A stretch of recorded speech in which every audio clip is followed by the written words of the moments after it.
Hello friends, नमस्कार। Welcome to one day exam target. आप सभी का आपके अपने चैनल वनडे एग्जाम टारगेट पर बहुत बहुत स्वागत है। फ्रेंड्स, यहाँ पर हम देखेंगे संस्कृत के पूरे 200 मोस्ट इंपॉर्टेंट क्वेश्चन। पूरी मैराथन क्लास होगी, एकदम से मास्टर वीडियो संस्कृत का ये है। और यहाँ पे आप सिलेबस के अकॉर्डिंग सारे क्वेश्चन आप लोग देखेंगे और जितने इंपॉर्टेंट क्वेश्चन बन सकते थे सब कुछ इस वीडियो में इंक्लूड है। तो आप लोग शुरू से लास्ट तक वीडियो के साथ बने रहिए। एकदम से एक्सीलेंट वीडियो कह सकते हैं आप लोग इसे। डिटेल में आपको 200 क्वेश्चन एक्सप्लेनेशन के साथ मिलेंगे। ठीक है, इसमें आपको ग्रामर के क्वेश्चन तो मिलेंगे, साथ साथ में साहित्य के क्वेश्चन भी मिलेंगे और जितना आपका सिलेबस है सब कुछ यहाँ पे आपको कंप्लीट मिलेगा। साथ में आपको पेडागोजी के क्वेश्चन भी मिलेंगे। तो ग्रामेटिकल पोर्शन, साहित्य का भी, पेडागोजी का भी, सब कुछ यहाँ पे आपको देखने को मिलेगा इस वीडियो में। 200 ऐसे क्वेश्चन जो कि रिपीटेड क्वेश्चन है, बार बार पूछे गए हैं। तो चलिए स्टार्ट करते हैं बिना टाइम वेस्ट किए आज के अपने इंपॉर्टेंट क्वेश्चन को। फ्रेंड्स, आप लोग अपना प्यार और विश्वास लाइक और शेयर के माध्यम से जरूर दिखाइएगा। ठीक है, काफ़ी मेहनत लगी इस वीडियो को बनाने में। पूरे एक हफ्ते से ही इसको कलेक्ट किया, सेलेक्ट किया, फिर उसके बाद से ठीक है रिकॉर्ड किया, फिर आप लोगों तक पहुंचा रहे हैं। तो चलिए स्टार्ट करते हैं आज के अपने इंपॉर्टेंट क्वेश्चंस को। राम शब्द का षष्ठी द्विवचन का रूप होगा। राम शब्द का षष्ठी द्विवचन का रूप क्या होगा? रामयो, रामाया, रामो, रामयो। विकल्प यहाँ पे हमारा कौन सा सही होगा? विकल्प यहाँ पे आपका सही हो जाता है डी, रामयो। रामयो राम शब्द का षष्ठी और सप्तमी विभक्ति द्विवचन का रूप है। रामो ये प्रथमा एवं द्वितीय विभक्ति के द्विवचन का रूप है। अगले क्वेश्चन पे आते हैं। अगला क्वेश्चन आप सभी की स्क्रीन पे, रामस्य में कौन सी विभक्ति है?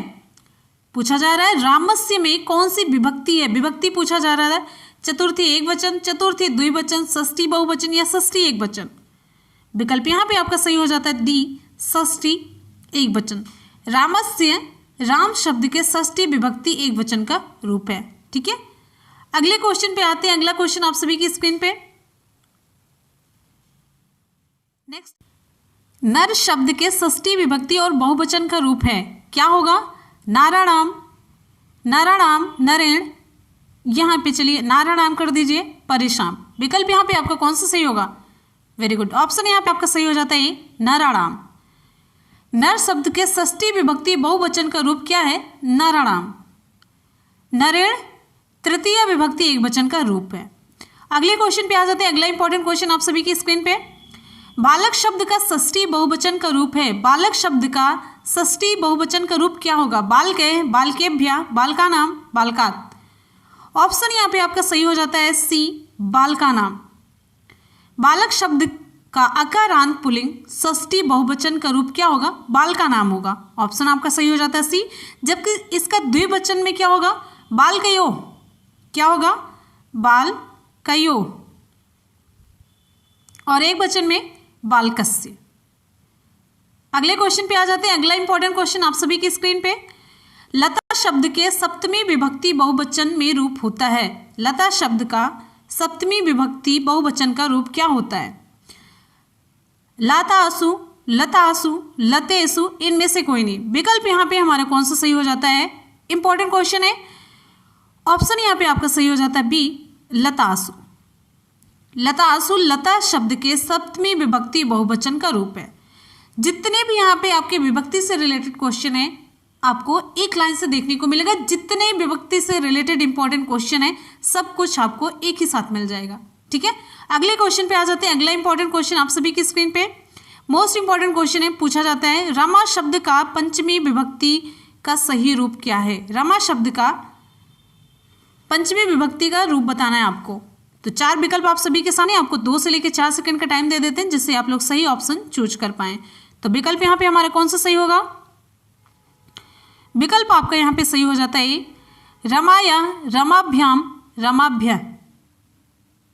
ऑप्शन आपका सही हो जाता है ए।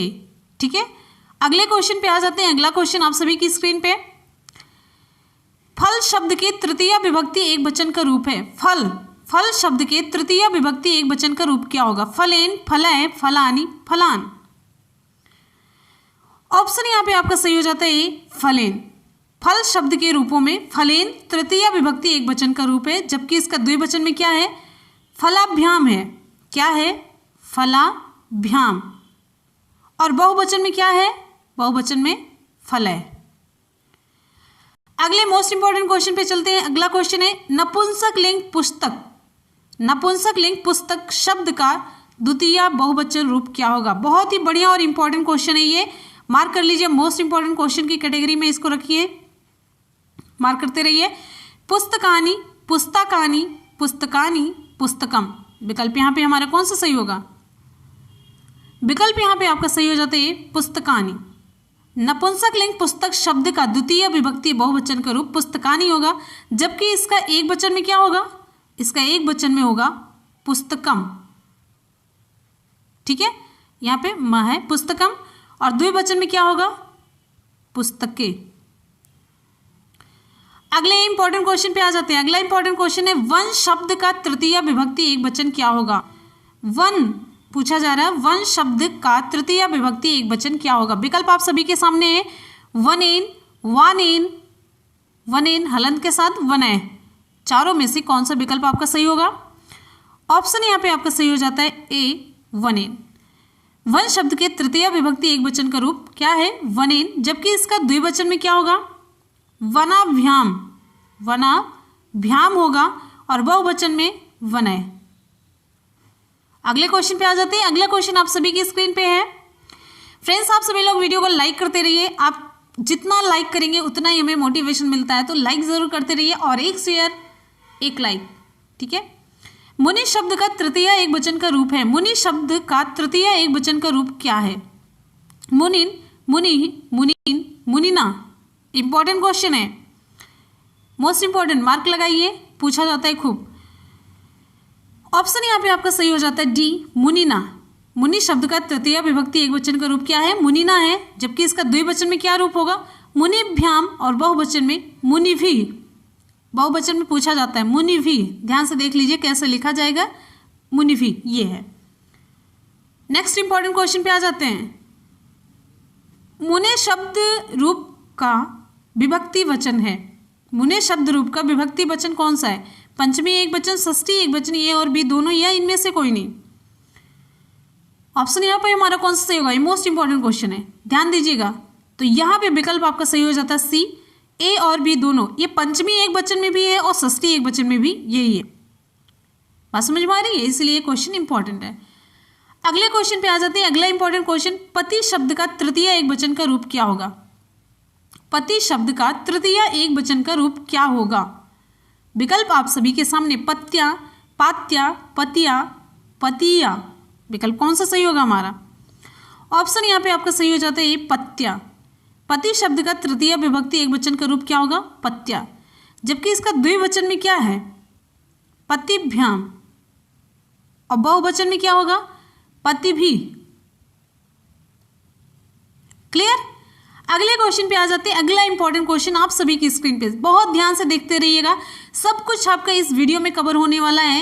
एक एक क्वेश्चन आपके एग्जाम के लिए बहुत इंपॉर्टेंट है, ध्यान से आपको देखना, वीडियो को बिल्कुल भी स्किप नहीं करना है। मति शब्द के चतुर्थी विभक्ति एक वचन का रूप क्या है? मति शब्द के चतुर्थी विभक्ति एक वचन का रूप पूछा जा रहा है। मत्यय, मते, मत्यय, या मते, या मते। विकल्प कौन सा आपका सही हो जाएगा? मोस्ट इंपॉर्टेंट क्वेश्चन है। तो यहाँ पे आपका विकल्प सही हो जाता है सी, मतय या मते। मति शब्द के चतुर्थी विभक्ति एक वचन का रूप, ऑप्शन आपका सही हो जाता है सी, जबकि इसके तीनों वचनों का जो रूप है क्रमशः कैसे होगा? मतय, मते एक वचन हो गया, फिर मतिभ्याम, और बहुवचन में मतिभ्या। क्लियर है? अगले क्वेश्चन पे आ जाते हैं। अगला इंपॉर्टेंट क्वेश्चन आप सभी की स्क्रीन पे, भानु शब्द का द्वितीय विभक्ति का सही रूप है। मोस्ट इंपॉर्टेंट क्वेश्चन है, मार्क लीजिए, मोस्ट इंपॉर्टेंट। भानु शब्द का द्वितीय विभक्ति का सही रूप क्या है? विकल्प आप सभी के सामने, आप लोग आराम से ऑप्शन चूज करिए। तो यहां पे आपका ऑप्शन सही हो जाता है भानुम, भानु, भानुन। क्लियर है? ऑप्शन आपका यहाँ पे सही हो जाता है भानु शब्द द्वितीय विभक्ति का सही रूप भानुम, भानु, भानुन है। अगले क्वेश्चन पे आ जाते हैं। गुरु शब्द का सप्तमी विभक्ति बहुवचन का रूप क्या होगा? इंपॉर्टेंट क्वेश्चन है, मार्क करिए, इसे पूछा जाता है खूब। गुरु शब्द का सप्तमी विभक्ति बहुवचन का रूप पूछा जा रहा है आपसे, तो विकल्प आपका यहाँ पे कौन सा सही हो जाएगा? ऑप्शन आपका यहाँ पे सही हो जाता है डी, गुरुस। गुरुस, गुरु शब्द के सप्तमी विभक्ति बहुवचन का रूप है, जबकि इसका एक वचन में क्या होगा? गुरु, और द्विवचन में गुरुवो। क्लियर है? अगले क्वेश्चन पे आ जाते हैं। अगला इंपॉर्टेंट क्वेश्चन आप सभी की स्क्रीन पे, धेनु शब्द का सप्तमी विभक्ति एक वचन का रूप क्या होगा? धेनु शब्द का पंचमी विभक्ति एक वचन का रूप क्या होगा? धेनु, धेन्वा, धेनु, धेन्वो, धैन्वो। विकल्प हमारा यहाँ पे कौन सा सही होगा? जल्दी से रिप्लाई करिए आप लोग। विकल्प आपका यहाँ पे सही हो जाता है धेनु या धेन्वा। और इसका द्विवचन में क्या होगा? धेनुभ्याम होगा, और बहुवचन में धेनुभ्य। देखिए धेनुभ्याम किसमें है? धेनुभ्याम द्विवचन में, और बहुवचन में क्या होगा? धेनुभ्य। अगले क्वेश्चन पे आ जाते हैं। अगला इंपॉर्टेंट क्वेश्चन आप सभी की स्क्रीन पे, बधु किस विभक्ति और वचन का रूप है? बधु किस विभक्ति और वचन का रूप है? प्रथमा एक वचन, प्रथमा बहुवचन, द्वितीय बहुवचन, ए और सी दोनों। ऑप्शन यहाँ पे हमारा कौन सा सही होगा? वेरी गुड, ऑप्शन यहाँ पे आपका सही हो जाता है डी, ए और सी दोनों। उकारांत स्त्रीलिंग शब्द वधु है, उसके प्रथमा विभक्ति एक वचन और द्विवचन विभक्ति बहुवचन का रूप क्या है? वधु है। ठीक है, वधु ही सही है। जबकि प्रथमा द्वितीय विभक्ति द्विवचन में क्या है? वधो। ध्यान से सुनिएगा, प्रथमा द्वितीय विभक्ति द्विवचन में वधो, प्रथमा विभक्ति बहुवचन में वध्वा, द्वितीय विभक्ति एक वचन में क्या है? वधूम। ये रूप होता है। क्वेश्चन पूछा गया इससे, तभी यहां पे बताया जा रहा है। ठीक है, अगले क्वेश्चन पे आ जाते हैं। अगला इंपॉर्टेंट क्वेश्चन आप सभी की स्क्रीन पे है। इंपॉर्टेंट क्वेश्चन आप सभी की स्क्रीन पे, पितृसु, पितृसु किस विभक्ति वचन का रूप है? आपसे पूछा जा रहा है सप्तमी एक वचन, सप्तमी बहुवचन, सप्तमी द्विवचन या षष्ठी एक वचन। इंपॉर्टेंट क्वेश्चन मार्क कर लीजिए, इंपॉर्टेंट क्वेश्चन है पितृसु किस विभक्ति वचन का रूप है? तो विकल्प आपका यहाँ पे सही हो जाता है बी, सप्तमी बहुवचन का रूप है। पितृसु पितृ शब्द के रूपों में सप्तमी विभक्ति बहुवचन का रूप है, और इसका तीनों रूप अगर हम कहा जाए, तीनों वचनों का जो रूप है वो क्या होगा? चलिए आपको यहाँ पे बता देते हैं। एक वचन पितरि, द्विवचन पित्रो, बहुवचन पितृसु। ठीक है, नेक्स्ट इंपॉर्टेंट क्वेश्चन पे आ जाते हैं। अगला क्वेश्चन है, मात्राओं में विभक्ति और वचन है। मात्राओं में विभक्ति और वचन आपको बताना है, तो कौन सी विभक्ति और वचन होगा? चतुर्थी द्विवचन, षष्ठी द्विवचन या सप्तमी द्विवचन या बी और सी दोनों। ऑप्शन यहाँ पे आपका सही हो जाता है डी, बी और सी दोनों। मात्रोह, मात्र शब्द का ऋकारांत स्त्रीलिंग, और इसका षष्ठी और सप्तमी विभक्ति द्विवचन का रूप क्या होगा? मात्रो। ठीक है, मात्रो मात्र शब्द का ऋकारांत स्त्रीलिंग का षष्ठी और सप्तमी विभक्ति द्विवचन का ये रूप है मात्र शब्द का। अगले क्वेश्चन पे आ जाते हैं। अगला क्वेश्चन आप सभी की स्क्रीन पे है। संस्कृत शब्दावली कुडवा को हिंदी में क्या कहते हैं? कुडवा को हिंदी में क्या कहते हैं? पाव, शेर, पैसा, इनमें से कोई नहीं। इंपॉर्टेंट क्वेश्चन है। ऑप्शन यहाँ पे आपका सही हो जाता है पाव। संस्कृत शब्दावली कुडवा को हिंदी में पाव कहते हैं, जबकि शेर को संस्कृत में क्या कहते हैं? शेरा। क्या कहेंगे? शेरा। साथ साथ में हम जानते चलते हैं, अथवा हम कहते हैं प्रस्थ। पैसा को क्या कहते हैं? पैसा को क्या कहते हैं? पड़ा। ठीक है, अगले क्वेश्चन पे आ जाते हैं। अगला इंपॉर्टेंट क्वेश्चन आप सभी की स्क्रीन पे, लूता को हिंदी में क्या कहते हैं? लूता को हिंदी में क्या कहते हैं? पपीहा, मकड़ी, भेड़, भेड़िया। ऑप्शन यहाँ पे आपका सही हो जाता है बी, मकड़ी कहते हैं। लूता को हिंदी में हम मकड़ी कहते हैं। ठीक है, अच्छा और एक दो चीजें बता देते हैं आपको जो पूछी गई हैं। चलिए यहीं से बता देते हैं। पपीहा को क्या कहते हैं? चातक कहते हैं। पपीहा है, पपीता नहीं। पपीहा को हम चातक कहते हैं। मेषा किसको कहते हैं हम? भेड़ को। मेसा भेड़ को कहते हैं, और भेड़िया को हम क्या कहते हैं? वृक्का। ठीक है। बैल को हम क्या कहते हैं? वृषभा कहते हैं। कबूतर को कपोता कहते हैं। सियार को श्रृंगाला कहते हैं। ठीक है। मुर्गा को कुक्कुटा कहते हैं। घोड़ा को अश्वा या घोटका कहते हैं। गौरैया को चटका कहते हैं। बानर को बानरा कहते हैं। मेंढक को क्या कहते हैं? दरदुरा कहते हैं। ऐसे ही कुछ है जो कि एग्जाम में आपके पूछे गए, सब मैंने आपको बता दिया। अगले क्वेश्चन पे आ जाते हैं। अगला क्वेश्चन है, चद्दर को संस्कृत में कहते हैं, चद्दर को संस्कृत में क्या कहते हैं? उत्तरीयम, तोलपट्टी, मर्दिका, उपधानम। Most important question. विकल्प यहाँ पे हमारा कौन सा सही होगा? ऑप्शन यहाँ पे आपका सही हो जाता है उत्तरीयम। चद्दर को संस्कृत में उत्तरीयम कहते हैं, जबकि तोलपट्टी को रजाई कहते हैं, मर्दिका को कहते हैं गद्दी, और उपधानम को क्या कहते हैं? तकिया। सब कुछ आप लोग जानते चलिए साथ साथ में। संस्कृत शब्दावली तोशक का अर्थ क्या है? तोशक का अर्थ पूछा जा रहा है। कमीज, बिछौना, गद्दा, अंगोछा या तौलिया। विकल्प यहाँ पे आपका सही हो जाता है सी, गद्दा कहते हैं। तोशका अथवा तूलिका का अर्थ, ध्यान दीजिएगा, तोशका अथवा तूलिका का अर्थ क्या होता है? गद्दा। जबकि कमीज को हम क्या कहते हैं? कंचुका। बिछौना को क्या कहते हैं? आस्तरणम। अंगोछी या तौलिया को क्या कहते हैं? अंग प्रोक्षणी। ठीक है। रुमाल पूछा गया है, रुमाल को करपटा कहते हैं।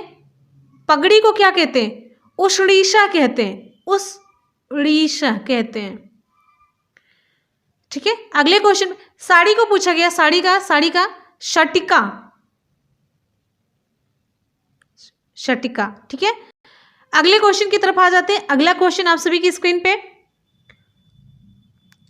युष्मद् शब्द के पंचमी विभक्ति का रूप है। युष्मद् शब्द के पंचमी विभक्ति का रूप पूछा जा रहा है। विकल्प आप सभी के सामने, चारों विकल्प आप सभी के सामने है, तो जल्दी जल्दी से आप लोग रिप्लाई करिए कौन सा ऑप्शन यहाँ पे आपका सही होगा। विकल्प यहाँ पे आपका सही हो जाता है सी, त्वत् यु। यहाँ पे देखिए, त्वत् युवाभ्याम युष्मत्। इंपॉर्टेंट क्वेश्चन है ये। अगले क्वेश्चन पे आ जाते हैं। अगला क्वेश्चन आप सभी की स्क्रीन पे, एतत् शब्द का सप्तमी विभक्ति एक वचन आपको बताना है। एतत् शब्द का सप्तमी विभक्ति एक वचन का रूप क्या होगा? इंपॉर्टेंट क्वेश्चन है।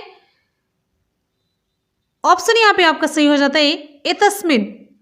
एतत् शब्द का सप्तमी विभक्ति एक वचन का रूप क्या है? एतस्मिन है, जबकि इसका द्विवचन में क्या होगा? एतयो। ध्यान से देखिएगा, एतयो, एतयो या एनयो। और बहुवचन में क्या होगा? एतेसु। ये वाला रूप होगा। ठीक है। अगले क्वेश्चन पे आ जाते हैं। अगला क्वेश्चन आप सभी की स्क्रीन पे, चतुर्थी विभक्ति में तत् सर्वनाम शब्द का रूप है। मोस्ट इंपॉर्टेंट क्वेश्चन है, आप लोग मार्क कर लीजिए। चतुर्थी विभक्ति में तत् सर्वनाम शब्द का रूप क्या होगा? इंपॉर्टेंट क्वेश्चन है आप सभी की स्क्रीन पे। तस्मै, तस्य, तस्मै, तस्या। ऑप्शन यहाँ पे आपका सही हो जाता है सी, तस्मै। चतुर्थी विभक्ति एक वचन में तत् सर्वनाम शब्द का रूप तस्मै है, जबकि इसका द्विवचन में क्या होगा? ताभ्याम होगा। क्या होगा? ताभ्याम होगा। और बहुवचन में क्या होगा? तेभ्या होगा।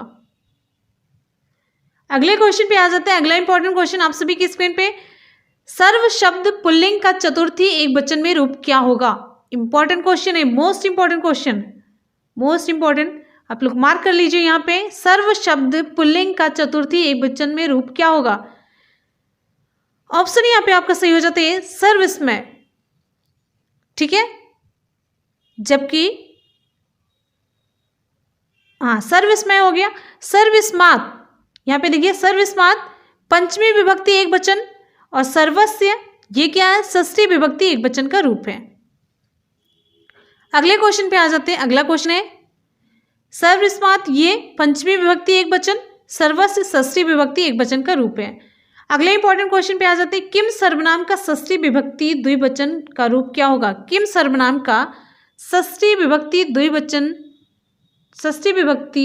द्विवचन का रूप क्या होगा? ऑप्शन यहाँ पे आपका सही हो जाता है कयो। कयो किम सर्वनाम शब्द का षष्ठी द्विवचन का रूप है। एक इंपॉर्टेंट चीज आप लोग ध्यान रखिएगा, किम शब्द के रूप में कयो, ये कयो पुल्लिंग, स्त्रीलिंग एवं नपुंसकलिंग षष्ठी एवं सप्तमी विभक्ति के द्विवचन का रूप है। ठीक है, इंपॉर्टेंट चीज है, नोट है। अगले इंपॉर्टेंट क्वेश्चन पे आ जाते हैं। अगला इंपॉर्टेंट क्वेश्चन है, संस्कृत में धातु रूप कहते हैं, किसको कहते हैं? संज्ञा पद को, कर्म पद को, क्रियापद को या विशेषण पद को? ऑप्शन यहां पे आपका सही हो जाता है सी, क्रियापद को कहते हैं। ठीक है, संस्कृत में धातु रूप उसे कहते हैं जिस शब्द या शब्दांश द्वारा किसी कार्य के करने या होने का बोध हो, उसे हम क्या कहते हैं? क्रियापद कहते हैं। जैसे रामः पुस्तकम पठति, इस वाक्य में राम क्या है? करता है, और उसके द्वारा क्या पढ़ा जा रहा है? पुस्तक पढ़ी जा रही है। यहां पठति पद के द्वारा पढ़ना क्रिया का होना प्रकट होता है। संस्कृत में यही क्रिया धातु कहलाती है। उम्मीद है कि आप लोगों को समझ में आ रहा होगा। अगले क्वेश्चन पे आ जाते हैं। अगला इंपॉर्टेंट क्वेश्चन आप सभी की स्क्रीन पे, भू धातु लट लकार प्रथम पुरुष का रूप है। भू धातु लट लकार प्रथम पुरुष का रूप क्या है? भवामि, भवथ, भवंती, भवती। ऑप्शन यहां पे आपका कौन सा सही होगा? ऑप्शन यहां पे आपका सही हो जाता है डी, भवती। भू धातु होना, भू धातु लट लकार प्रथम पुरुष एक वचन का रूप भवती होता है। इसका द्विवचन में क्या होता है? भवता। बहुवचन में भवंती। और लट लकार के उत्तम पुरुष एक वचन का रूप क्या है? भवामि, ये है। अगले क्वेश्चन पे आ जाते हैं। अगला इंपॉर्टेंट क्वेश्चन आप सभी की स्क्रीन पे, अभुवत रूप है। अभुवत रूप है किसका? बहुत ही बढ़िया क्वेश्चन है, इंपॉर्टेंट, मोस्ट इंपॉर्टेंट, मार्क करिए। ऑप्शन यहां पे आपका सही हो जाता है लंग लकार मध्यम पुरुष बहुवचन का। अभुवत लंग लकार मध्यम पुरुष बहुवचन का रूप है। क्लियर है? अगले क्वेश्चन की तरफ चलते हैं। लंग लकार भूतकाल, भूतकाल को कहते हैं। अगले क्वेश्चन पे आ जाते हैं। अगला इंपॉर्टेंट क्वेश्चन आप सभी की स्क्रीन पे, भू धातु लट लकार उत्तम पुरुष का एक वचन बताना है आपको। भू धातु लट लकार उत्तम पुरुष एक वचन का रूप आपको बताना है। यहां पे देखिए लिट लकार होगा। लिट लकार भविष्यत काल, भवामी, भवानी, भविष्यामी, भवंतु। ऑप्शन यहां पे आपका सही हो जाता है सी, भविष्यामी। इसका द्विवचन में क्या होगा? द्विवचन में होगा भविष्यावह। क्या होगा? भविष्यावह। और बहुवचन में क्या होगा? भविष्यामः, भविष्यामः। अगले क्वेश्चन पे आ जाते हैं। अगला इंपॉर्टेंट क्वेश्चन आप सभी की स्क्रीन पे, पठ धातु का लंग लकार के मध्यम पुरुष एक वचन का क्या रूप होता है? पठ धातु, ध्यान दीजिएगा, पठ धातु पूछी जा रही है। पठ धातु पढ़ना, लंग लकार भूतकाल के मध्यम पुरुष एक वचन का रूप। ऑप्शन आपका यहाँ पे सही हो जाता है सी, अपठ। इसके द्विवचन में क्या होगा? अपठतम, अपठतम। और बहुवचन में अपठत। नेक्स्ट इंपॉर्टेंट क्वेश्चन आप सभी की स्क्रीन पे, पठ धातु लोट लकार प्रथम पुरुष द्विवचन का रूप क्या होगा? पठ, पठामि, पठताम, पठतु। ऑप्शन यहां पे आपका सही हो जाता है सी, पठताम। पठ धातु लोट लकार प्रथम पुरुष द्विवचन में पठताम रूप है। इसका एक वचन में रूप क्या होगा? ये होगा पठतु, और बहुवचन में क्या होगा? पठन्तु। ठीक है, अगले क्वेश्चन पे आ जाते हैं। अगला क्वेश्चन आप सभी की स्क्रीन पे है,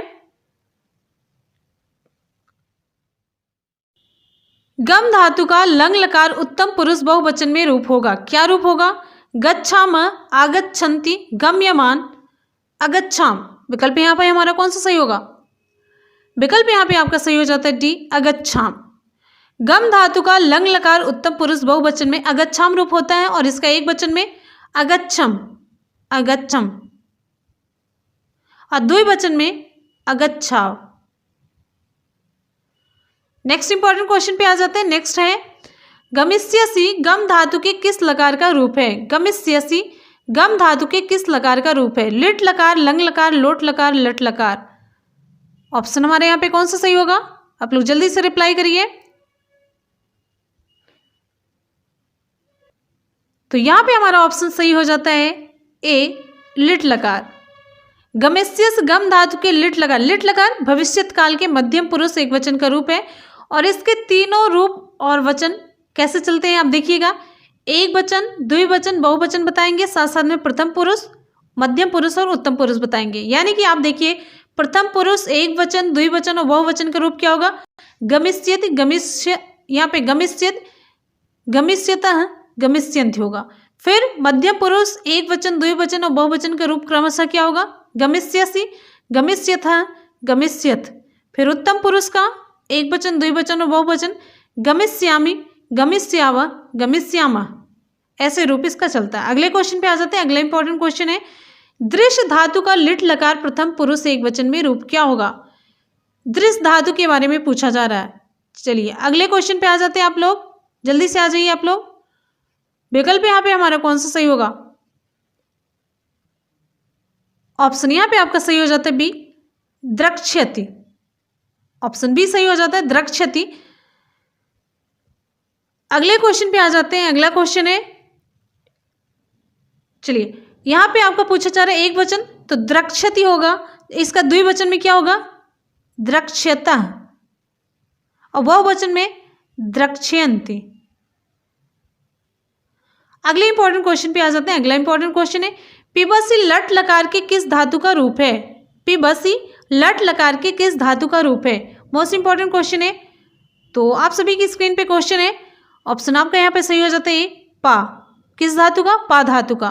पिबस पा धातु के लट लकार मध्यम पुरुष एक वचन का रूप है और इसका द्विवचन में क्या है? पिबथ।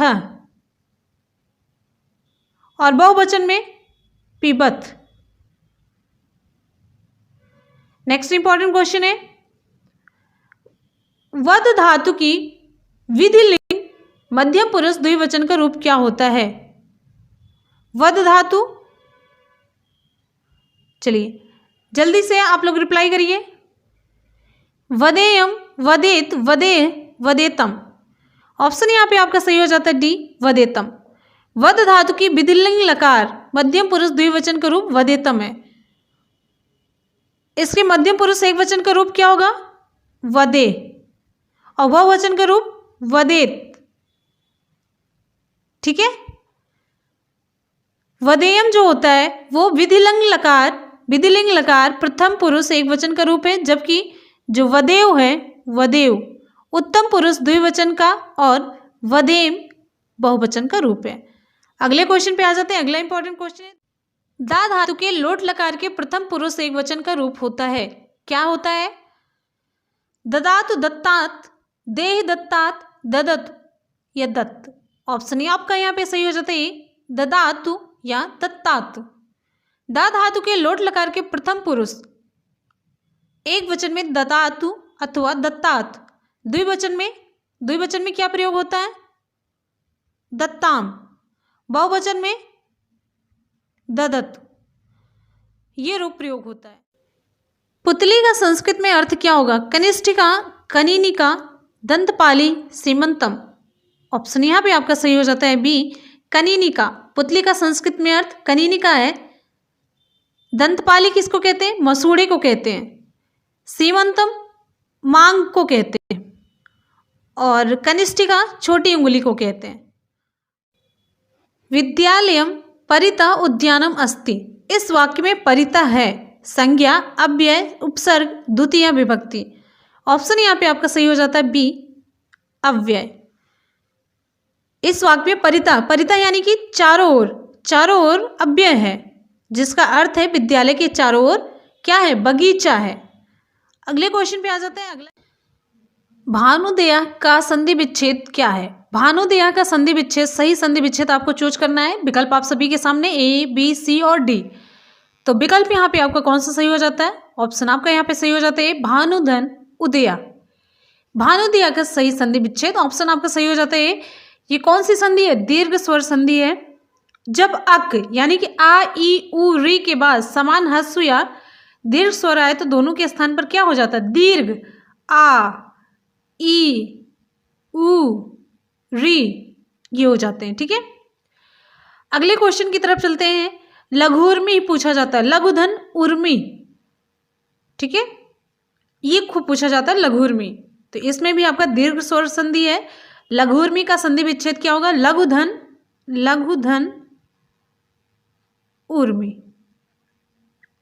ठीक है, अगले क्वेश्चन की तरफ आ जाते हैं। अगला क्वेश्चन आप सभी की स्क्रीन पे, अत्रय का संधि विच्छेद क्या होगा? अत्रय का संधि विच्छेद पूछा जा रहा है, तो विकल्प आप सभी के सामने है,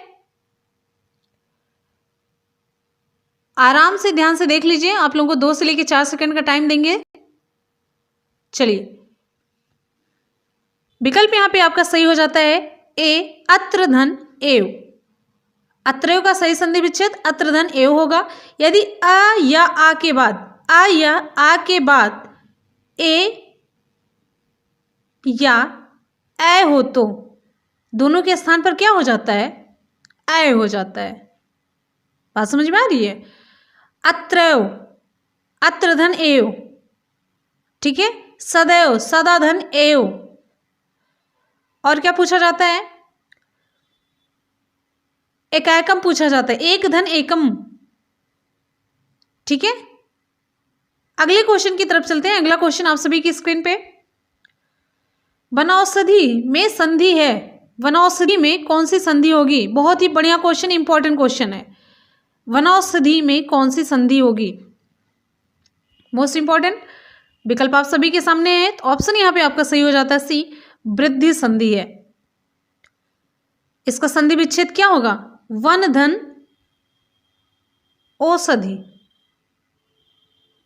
ठीक है, अगले क्वेश्चन की तरफ आ जाते हैं। अगला इंपॉर्टेंट क्वेश्चन आप सभी की स्क्रीन पे, तथैव का संधि विच्छेद, तथैव का संधि विच्छेद पूछा जा रहा है, तो चारों में से कौन सा विकल्प आपका सही होगा?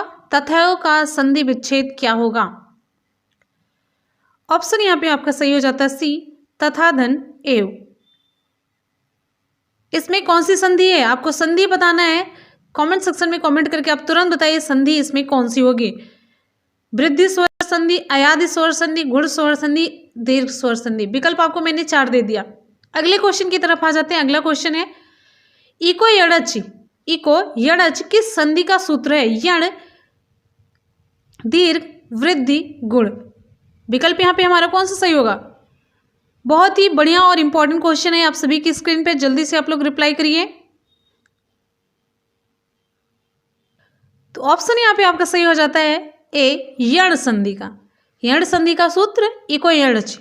इसके अनुसार यदि ह्रस्व या दीर्घ ई उ री के बाद असमान स्वर आए तो ई उ री के स्थान पर क्या हो जाता है?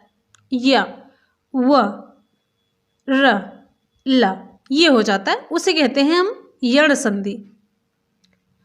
अगले क्वेश्चन की तरफ आ जाते हैं। अगला इंपॉर्टेंट क्वेश्चन आप सभी की स्क्रीन पे, पर्यावरणम का संधि विच्छेद होगा, पर्यावरणम का सही संधि विच्छेद क्या होगा? आपको बताना है यहाँ पे।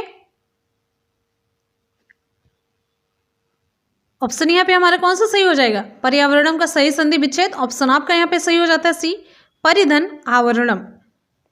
परिधन आवरणम पर्यावरणम किस संधि का उदाहरण है? यण संधि का उदाहरण है।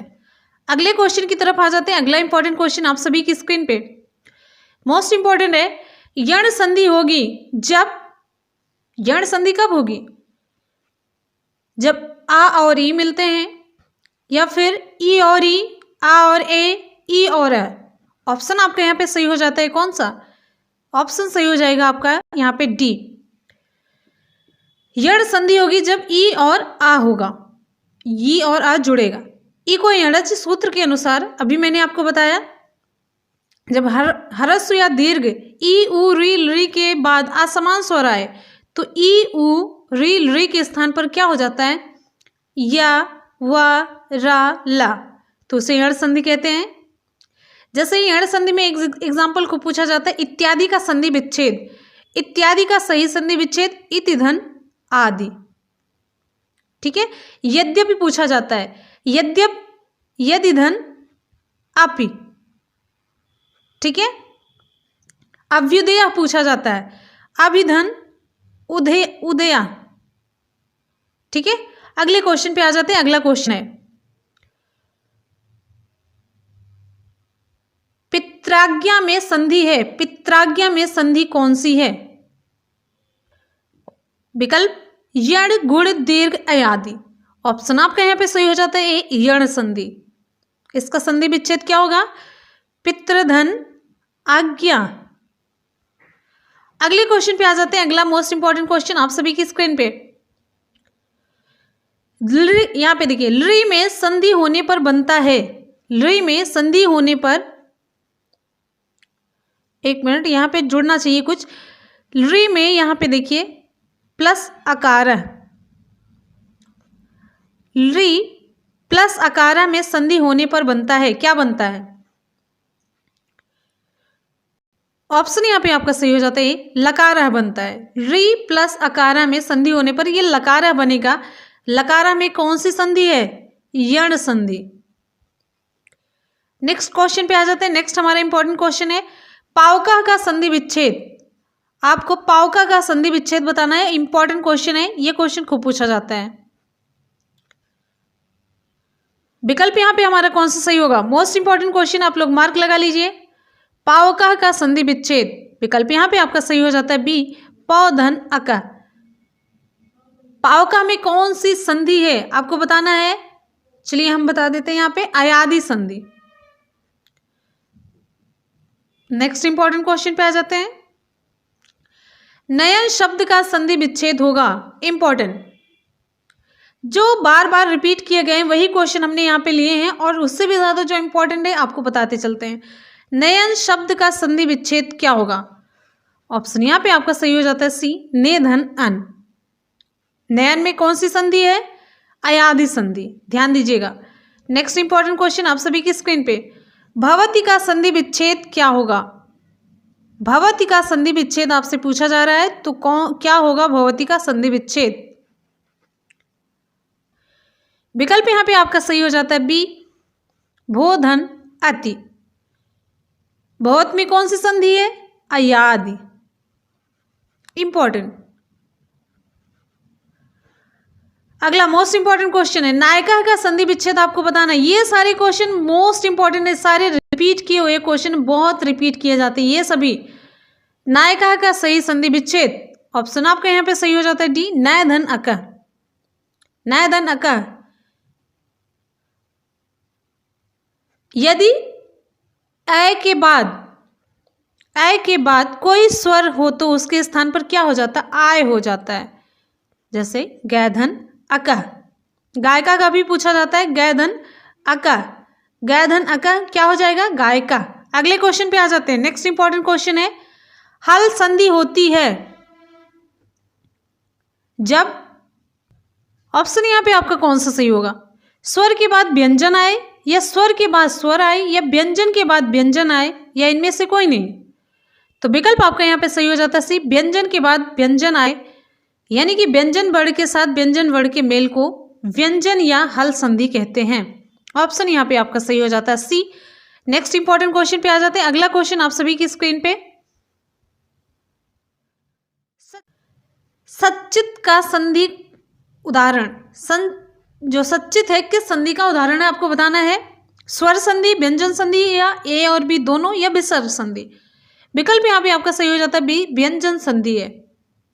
सच्चित व्यंजन संधि का उदाहरण है। इसका संधि विच्छेद क्या होगा? सत धन चित। अगले इंपॉर्टेंट क्वेश्चन पे आ जाते हैं। रामश्चलति उदाहरण है किसका? यण संधि का, गुण संधि का, हल संधि का, वृद्धि संधि का। विकल्प यहाँ पे आपका कौन सा सही होगा? रामश्चलति उदाहरण है हल संधि का। नेक्स्ट इंपॉर्टेंट क्वेश्चन आप सभी की स्क्रीन पे, वाक्धन ईसा, वाक्धन ईशा में संधि का सूत्र है। इसमें संधि का सूत्र आपको बताना है, वाक्धन ईसा। चलिए जल्दी जल्दी से रिप्लाई करिए। विकल्प यहाँ पे हमारा सही हो जाता है, तो यहाँ पे हमारा ऑप्शन सही हो जाता है बी, झलाम जशवंते। वागीसा विच्छेद भी दिया है, और संधि भी है, तो इसका इस संधि का सूत्र क्या होगा? झलाम जसोवंते। नेक्स्ट इंपॉर्टेंट क्वेश्चन पे आ जाते हैं। नेक्स्ट हमारा इंपॉर्टेंट क्वेश्चन आप सभी की स्क्रीन पे, जगदीशा में संधि है। जगदीशा में संधि पूछी जा रही, मोस्ट इंपॉर्टेंट क्वेश्चन है ये। जगदीशा में संधि, व्यंजन संधि, स्वर संधि, विसर्ग संधि, इनमें से कोई नहीं। विकल्प यहाँ पे आपका सही हो जाता है, ये व्यंजन संधि है। जगदीशा में व्यंजन संधि। जगदीशा का संधि विच्छेद आपको बताना है क्या है, इंपॉर्टेंट क्वेश्चन है। जगदीशा का संधि विच्छेद पूछ लिया जाता है, तो जगत धन ईशा, ठीक है, ये हो गया जगदीशा। नेक्स्ट इंपॉर्टेंट क्वेश्चन पे आ जाते हैं। अगला क्वेश्चन आप सभी की स्क्रीन पे, मनोरथा का संधि विच्छेद है। मनोरथा का संधि विच्छेद आपको बताना है, बहुत इंपॉर्टेंट क्वेश्चन है ये। चलिए विकल्प आप सभी के सामने, जल्दी जल्दी से आप लोग रिप्लाई करिए। मोस्ट इंपॉर्टेंट क्वेश्चन आप लोग मार्क कर लीजिए। ऑप्शन यहाँ पे आपका सही हो जाता है बी, मनस धन रथ, ठीक है।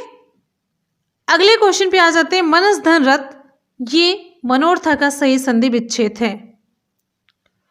अगले क्वेश्चन पे आ जाते हैं। नेक्स्ट इंपॉर्टेंट क्वेश्चन आप सभी की स्क्रीन पे, एकोनविंशति, एकोनविंशति को हिंदी में क्या कहते हैं?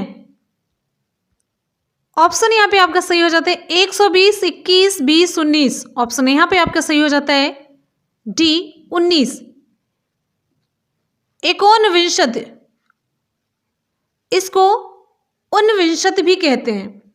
19 को एकोनविंशति, उनविंशति या 9, 10, इन सभी को हम हिंदी में 19 कहते हैं।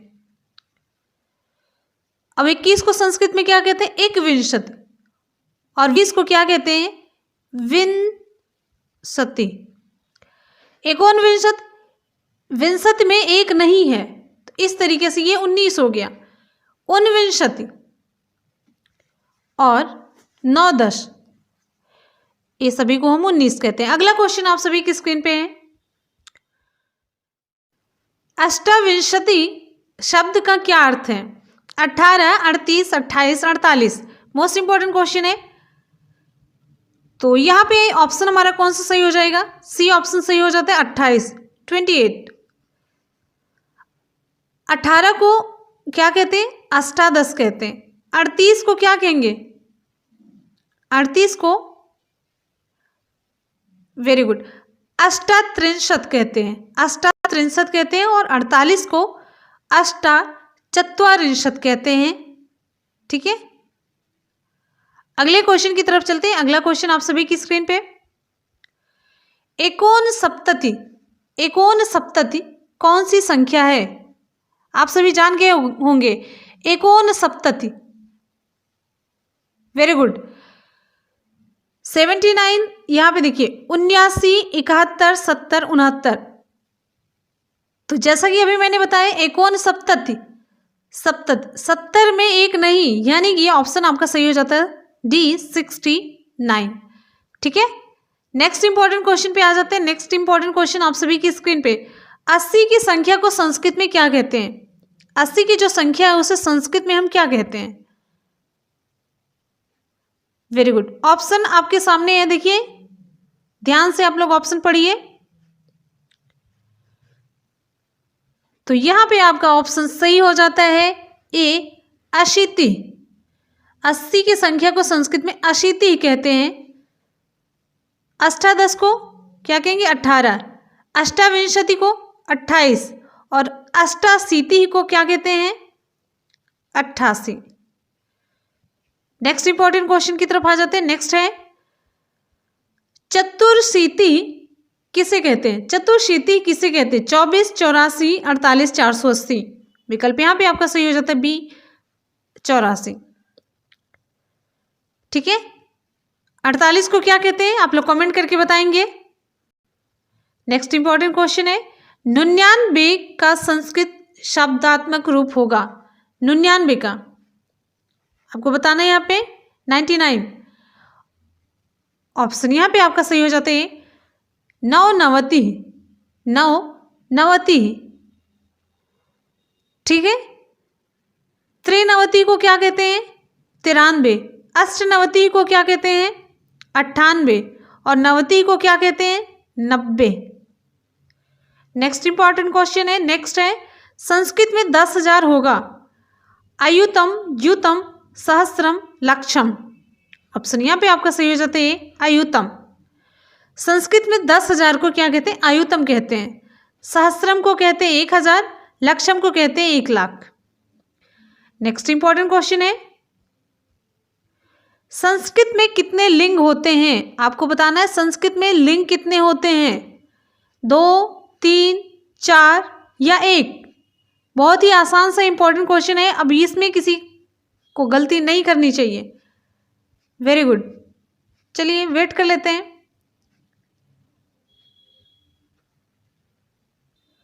विकल्प यहाँ पे आपका सही हो जाता है बी 3, पुल्लिंग, स्त्रीलिंग एवं नपुंसकलिंग। ध्यान दीजिएगा। नेक्स्ट इंपॉर्टेंट क्वेश्चन आप सभी की स्क्रीन। संस्कृत के प्रत्येक लकार में पुरुष होते हैं, कितने होते हैं? 2, 3, 5 या 1। ऑप्शन आपका यहाँ पे सही हो जाता है बी 3। तीनों कौन कौन से पुरुष होते हैं? प्रथम पुरुष, मध्यम पुरुष और उत्तम पुरुष। प्रथम पुरुष में स, तौ, ते, यानी कि स से वह, तौ से वे दोनों, ते से वे लोग। और मध्यम पुरुष में इनके रूपों का प्रयोग त्वम, युवाम, यूयम के लिए होता है। तुम, त्वम मतलब तुम, युवाम तुम दोनों, युम मतलब तुम लोगों के साथ होता है। और उत्तम पुरुष में ध्यान से सुनिएगा, इन रूपों का प्रयोग अहम, आवाम, वयम के लिए होता है। अहम मतलब मैं, आवाम मतलब हम दोनों, वयम मतलब हम सबके साथ होता है इनका प्रयोग। ठीक है, अगले क्वेश्चन पे आ जाते हैं। अगला इंपॉर्टेंट क्वेश्चन आप सभी की स्क्रीन पे। अच प्रत्याहार के अंतर्गत आते हैं, अच प्रत्याहार के अंतर्गत क्या क्या आते हैं? वेरी गुड, तो यहां पे आपका ऑप्शन सही हो जाता है सभी स्वर आते हैं। अच प्रत्याहार के अंतर्गत सभी स्वर आते हैं। आ, ई, उ, री, री, ए, ओ, ए, औ, ये सभी आते हैं। इंपॉर्टेंट क्वेश्चन है, ये पूछा जाता है। ठीक है, मार्क कर लीजिएगा। नेक्स्ट इंपॉर्टेंट क्वेश्चन पे आ जाते हैं। यहां पे देखिए ध्यान से, श, ख, स वर्ण किस प्रत्याहार के अंतर्गत आते हैं? शर, जस, यण, झस। ऑप्शन यहां पे आपका सही हो जाता है शर प्रत्याहार के अंतर्गत आते हैं। ठीक है, जस प्रत्याहार के अंतर्गत कौन कौन से वर्ण आते हैं? ज, ब, ग, ड, द, ये होता है। और यण प्रत्याहार के अंतर्गत कौन कौन से? य, र, ल, व। और झस प्रत्याहार के अंतर्गत झ, भ, घ, ढ, ध, ये सब आते हैं। नेक्स्ट इंपॉर्टेंट क्वेश्चन की तरफ आ जाते हैं। व्यंजन का दूसरा नाम क्या है? विकल्प आप सभी के सामने, हल, अच, ए और बी दोनों, इनमें से सभी विकल्प आपके यहाँ पे सही हो जाते हैं। व्यंजन का दूसरा नाम है हल, अभी मैंने आपको बताया इससे पहले के क्वेश्चन में। ठीक है, अच को स्वर कहा जाता है, अच को स्वर कहा जाता है। जिन वर्णों का उच्चारण स्वर वर्गों के बिना नहीं किया जा सकता उन्हें हम व्यंजन या हल कहते हैं। जो वर्ण किसी अन्य वर्ण की सहायता से बिना ही बोले जाते हैं उन्हें हम क्या कहते हैं? उन्हें हम स्वर कहते हैं। नेक्स्ट इंपॉर्टेंट क्वेश्चन पे आ जाते हैं। अगला क्वेश्चन है स्पर्श व्यंजनों की संख्या कितनी है? मोस्ट इंपॉर्टेंट, स्पर्श व्यंजनों की संख्या कितनी है? 25, 20, 35, 52। ऑप्शन यहाँ पे आपका सही हो जाता है 25। ठीक है, अगले क्वेश्चन की तरफ आ जाते हैं। अगला नेक्स्ट इंपॉर्टेंट क्वेश्चन आप सभी की स्क्रीन पे, या, रा, ला, वा, या, रा, ला, वा, ध्यान से आपको देखना किस वर्ण के अंतर्गत आते हैं। मोस्ट इंपॉर्टेंट क्वेश्चन ये खूब पूछा जा रहा है आजकल। ठीक है, अगले क्वेश्चन पे आ जाइए जल्दी से। वेरी गुड, यहाँ पे आपका ऑप्शन सही हो जाता है बी, अंतस्थ वर्ण के अंतर्गत आते हैं। इन्हें अंतस्थ वर्ण भी कहते हैं क्योंकि इनकी गणना स्पर्श और ऊष्म वर्णों के मध्य की गई है। किसमें? स्पर्श और ऊष्म वर्णों के मध्य की गई। इन्हें हम अर्ध स्वर भी कहते हैं। कैसे स्वर? अर्ध स्वर भी कहते हैं। अंतस्थ को अल्पप्राण भी कहा जाता है और इनकी संख्या कितनी है? 4 है। नेक्स्ट इंपॉर्टेंट क्वेश्चन आप सभी की स्क्रीन पे, निम्न, यहाँ पे देखिए ऊष्म वर्ण के अंतर्गत कौन सा वर्ण आता है? ऊष्म वर्ण के अंतर्गत पूछा जा रहा है। तो ऑप्शन यहाँ पे हमारा कौन सा सही होगा? ऑप्शन सही हो जाता है स। यहाँ पे देखिए श, ख, स है। इनकी संख्या कितनी है? 4 है। उस वर्ण को क्या कहते हैं? महाप्राण भी कहा जाता है। अभी मैंने आपको बताया, ठीक है, अंतस्थ वर्ण को और उस वर्ण को। नेक्स्ट क्वेश्चन है इंपॉर्टेंट, निम्नलिखित में से कौन सा अक्षर संयुक्ताक्षर नहीं है? पूछा जा रहा है कि कौन सा संयुक्ताक्षर नहीं है। अब यहां पे देखिए, ये ऑप्शन आपका सही हो जाता है बी, झ और या, जबकि यहां पे देखिए अब सभी संयुक्ताक्षर हैं। ध्यान से क्वेश्चन देख लीजिए, इसके साथ साथ आपके कई क्वेश्चन तैयार होने वाले। ये छत्रे वाला छ किसका? ये का और स का। ध्यान से देखिए, इसका का प्लस षष्ठी वाला स। फिर त्र किससे मिलकर के बना है? त प्लस र। अब यहां पे और आपको एक चीज बता देते हैं, ज्ञ किससे मिलकर के बना है? ज प्लस इया से। अब यहाँ पे श्र किससे मिलकर के बना है? श प्लस र से। क्लियर है? अगले क्वेश्चन की तरफ आ जाते हैं। जितना ये पूछा गया था उससे ज्यादा इंपॉर्टेंट क्वेश्चन आपको यहाँ पे बताया गया। नेक्स्ट इंपॉर्टेंट क्वेश्चन आप सभी की स्क्रीन पे, हा का उच्चारण स्थान क्या है? हा का उच्चारण स्थान आप सभी को बताना है। विकल्प यहाँ पे कौन सा सही? कंठ, तालु, दंत, मूर्धा। ऑप्शन यहाँ पे आपका सही हो जाता है एक, कंठ है। ठीक है, नेक्स्ट इंपॉर्टेंट क्वेश्चन पे आ जाते हैं। नेक्स्ट है, य और श का उच्चारण स्थान क्या है? मोस्ट इंपॉर्टेंट है, य और श का उच्चारण स्थान आप सभी को बताना है। विकल्प यहाँ पे आपका सही हो जाएगा कौन सा? तालु, मूर्धा, दंत, दंतोष्ठ में से ऑप्शन आपका यहाँ पे सही हो जाता है। यहाँ पे देखिए, य और श का उच्चारण स्थान तालु है। नेक्स्ट है ना, यहाँ पे नेक्स्ट क्वेश्चन है, हा का उच्चारण स्थान। हा का उच्चारण स्थान क्या है? कंठ, तालु, दंत, मूर्धा। विकल्प यहाँ पे हमारा कौन सा सही होगा? ऑप्शन यहाँ पे आपका सही हो जाता है कंठ। नेक्स्ट क्वेश्चन पे आ जाते हैं। नेक्स्ट हमारा क्वेश्चन कौन सा है? य और श का उच्चारण स्थान आप सभी को बताना है। य और श का उच्चारण स्थान तालु, मूर्धा, दंत या दंतोष्ठ। ऑप्शन यहाँ पे आपका सही हो जाता है ये तालु। मोस्ट इंपॉर्टेंट क्वेश्चन मार्क कर लीजिए। य और श का उच्चारण स्थान तालु है। नेक्स्ट है, दंत का उच्चारण वर्ण है। दंत का उच्चारण वर्ण आपको सभी को बताना है। विकल्प यहाँ पे हमारा कौन सा सही होगा? ऑप्शन यहाँ पे आपका सही हो जाता है सी, स। स का उच्चारण स्थान क्या है? दंत है। नेक्स्ट इंपॉर्टेंट क्वेश्चन पे आ जाते हैं। नेक्स्ट है, समास शब्द का अर्थ क्या होता है? विकल्प हमारे यहाँ पे कौन सा सही होगा? माश्रयी, संक्षिप्तीकरण, समान आस वाला, इनमें से कोई नहीं। विकल्प आपका यहाँ पे सही हो जाता है बी, समास शब्द का अर्थ होता है संक्षिप्तीकरण करना।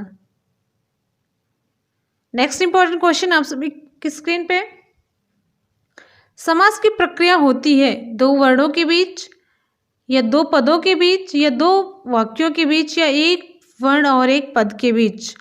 विकल्प यहाँ पे हमारा कौन सा सही होगा? विकल्प आपका यहाँ पे सही हो जाता है बी, दो पदों के बीच। समास की प्रक्रिया दो पदों के बीच होती है। दो या दो से अधिक शब्दों को मिलाने या जोड़ने को क्या कहते हैं? समास कहते हैं। नेक्स्ट इंपॉर्टेंट क्वेश्चन आप सभी की स्क्रीन पे, अव्ययी भाव समास के पद के अंत में लिंग होता है। पूछा जा रहा है अव्ययी भाव समास में पद के अंत में लिंग होता है। विकल्प यहाँ पे आपका कौन सा सही होगा?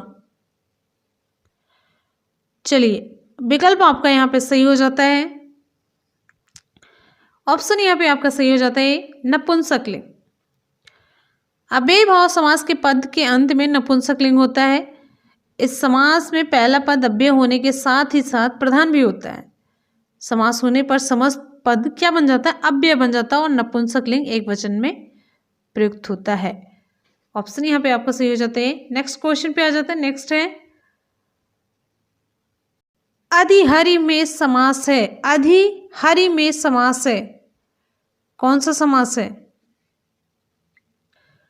अव्ययी भाव समास, तत्पुरुष समास, केवल समास या बहुब्रीहि समास। ऑप्शन यहाँ पे आपका सही हो जाता है अव्ययी भाव समास। अधिहरि में अव्ययी भाव समास है।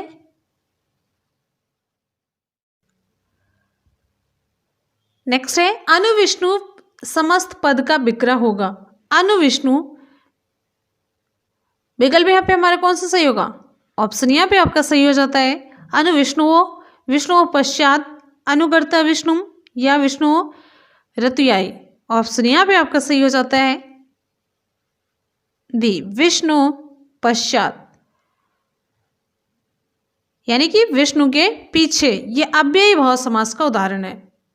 ठीक है, नेक्स्ट इंपॉर्टेंट क्वेश्चन पे आ जाते हैं। नेक्स्ट पूछा जा रहा है समास जिसमें प्रायः उत्तर पद के अर्थ की प्रधानता होती है उसे क्या कहते हैं?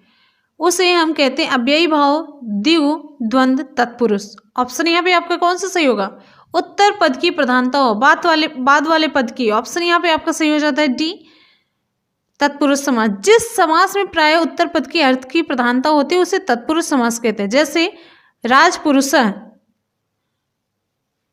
ठीक है, राजा का व्यक्ति या राजा या सरकारी व्यक्ति, इसमें उत्तर पद क्या है?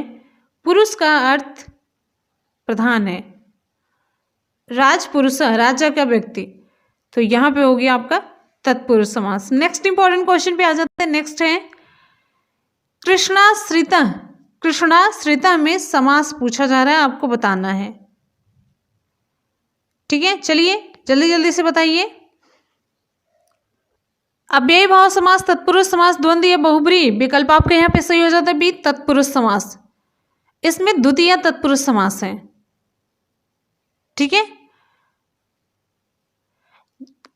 जो द्वितीय होती किसके संयोग से? श्रित, अतीत, पतित, गत, प्राप्त, इन शब्दों के संयोग में आती है और उसे तब हम क्या कहते हैं? द्वितीय तत्पुरुष समास कहते हैं। जैसे कृष्णाश्रित। ठीक है, नेक्स्ट क्वेश्चन की तरफ आ जाते हैं। नेक्स्ट है कष्टापन। कष्टापन समास का विग्रह क्या होगा? कष्टे आपन्न, कष्टेन आपन्न, कष्टाय आपन्न, कष्टम आपन्न। ऑप्शन आपका यहाँ पे सही हो जाता है डी कष्टम आपन्न। कष्टापन्न समास का विग्रह कष्टम आपन्न।